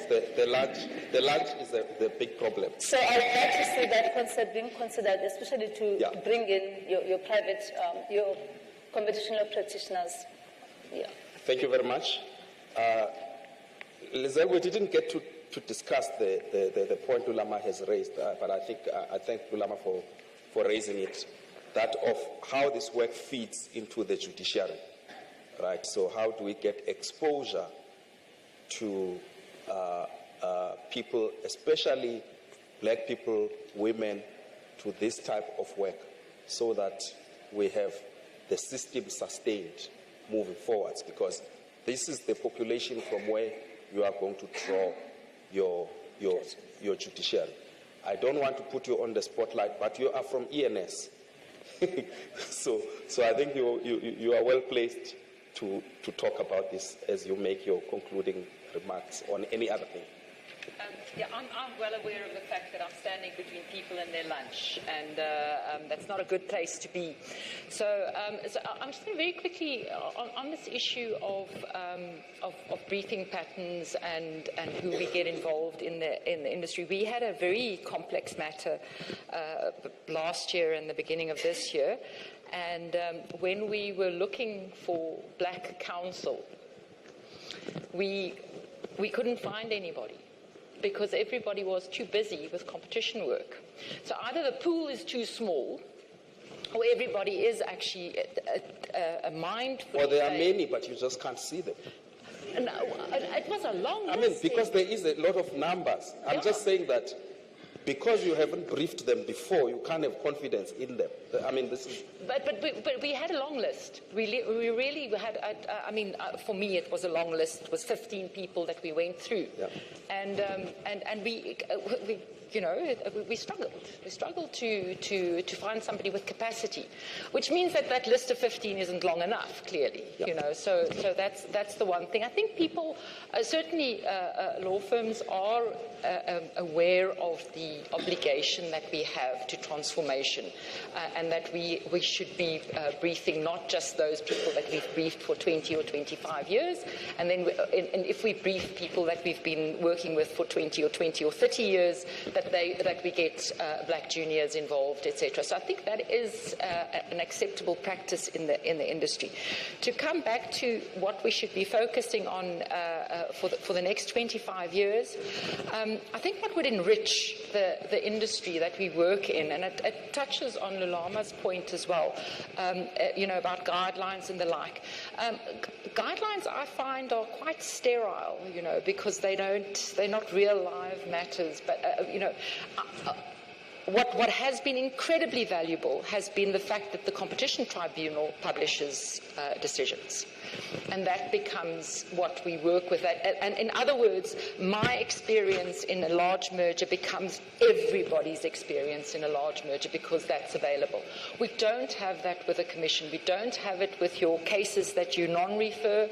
We don't have it with your cases, with your intermediate mergers, etc. And there's a lot that happens with intermediate mergers. And I know there's a lot of work that also even goes into an investigation that gets non-referred.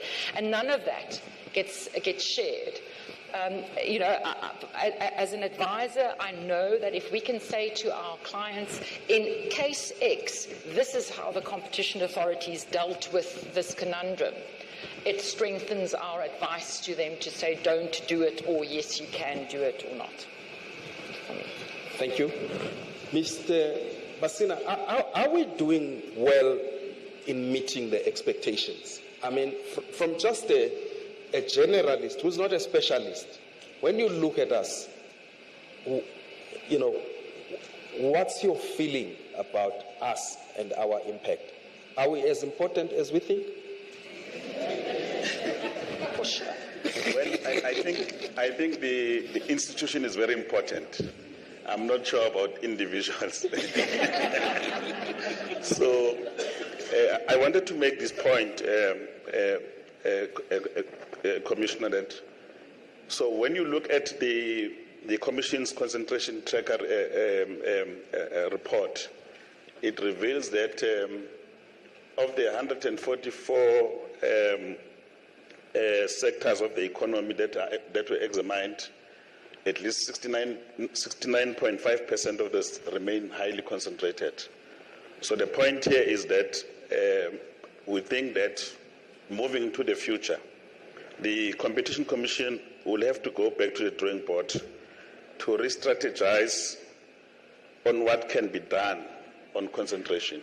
It's one area that we have to really do our work. And surely, and I also wanted to respond to the fellow panelist when he says, when he makes a final point, that the industry feels that there is over-involvement by the Commission, and my take is that I don't think so. A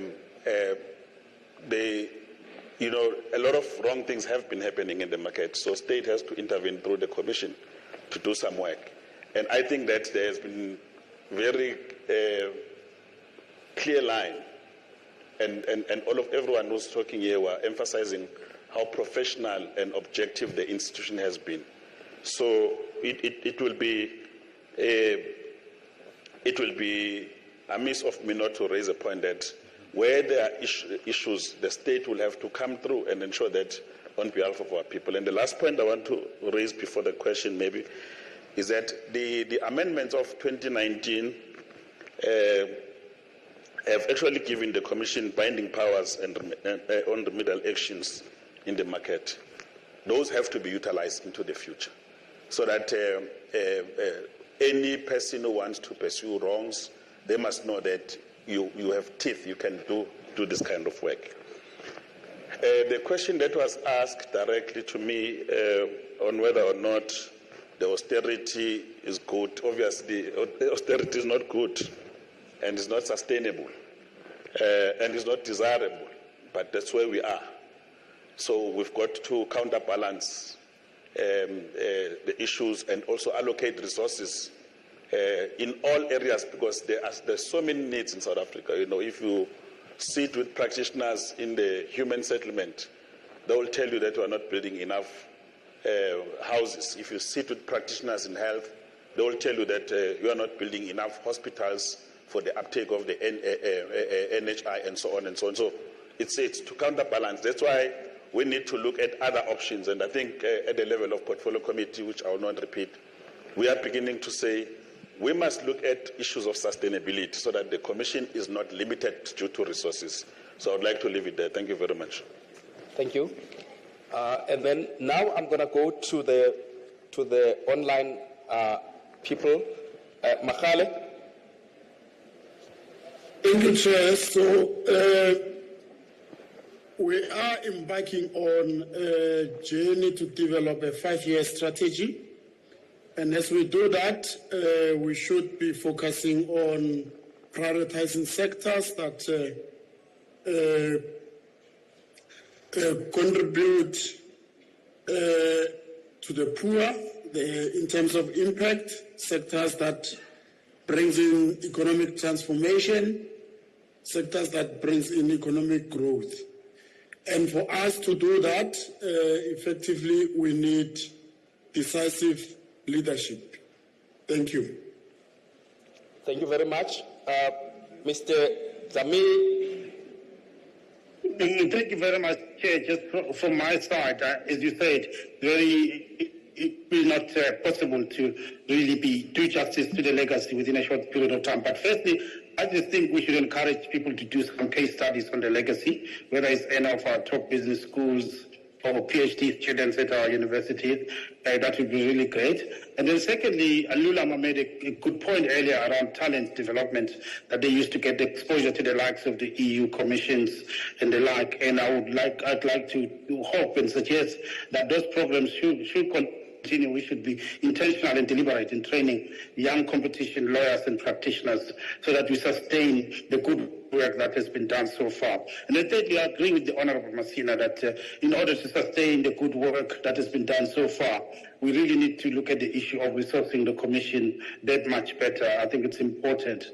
And then fourthly, which is my last point, I apologize if the Commission is already doing that. I suggest that maybe a customer satisfaction survey may also be helpful in terms of giving a fact-based and evidence-based kind of view of what businesses think about their interaction with the Competition Commission. I do accept your role is a very difficult one. You can't please everyone all the time. It's not a beauty parade, the work that you're doing.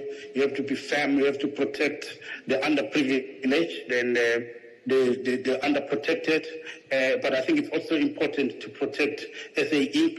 Let's not forget you're part of a globally competitive economy where scale does matter and does enable you to be able to access global opportunities in big markets such as China, where I currently am as part of the business delegation accompanying the president on the state visit here in China and also attending the FOCAC meetings. So I think if we adopt an SA Inc. point of view, it will help us to really make sure that we promote the South African national economic interests. And lastly, Chair, and also if there could be some metrics on how the good work we are doing is helping to drive the transformation project.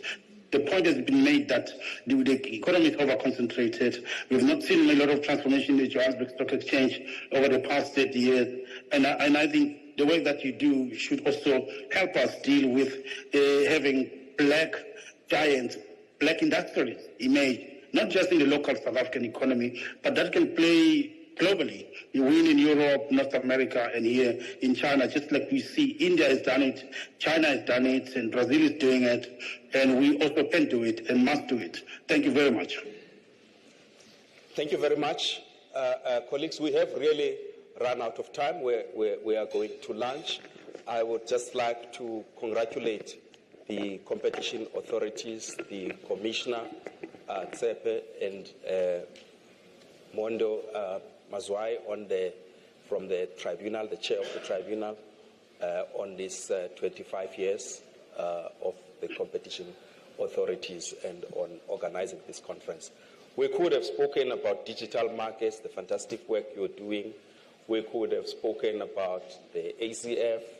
We could have spoken about so many other things, the research work that is being done. We simply do not have time. Please join me in thanking the terrific panel for a job well done.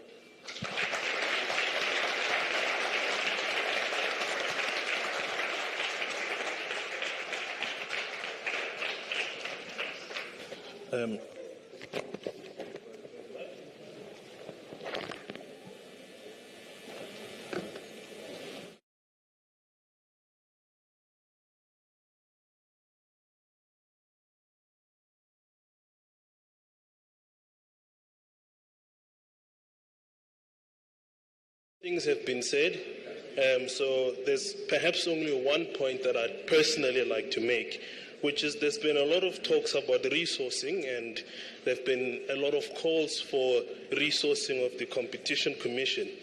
But I think there's also, I need to remind people that the work of the Commission finds its way at the tribunal. So when there are discussions about resourcing the Commission, we should also remember that there are people sitting upstairs who should do the work. And speaking for myself and some of my colleagues, it's a lot. We need help. So we're going to break for lunch now. Can we please all make sure that we come back in 30 minutes? Thank you very much. So lunch is outside, and as I understand it, downstairs as well.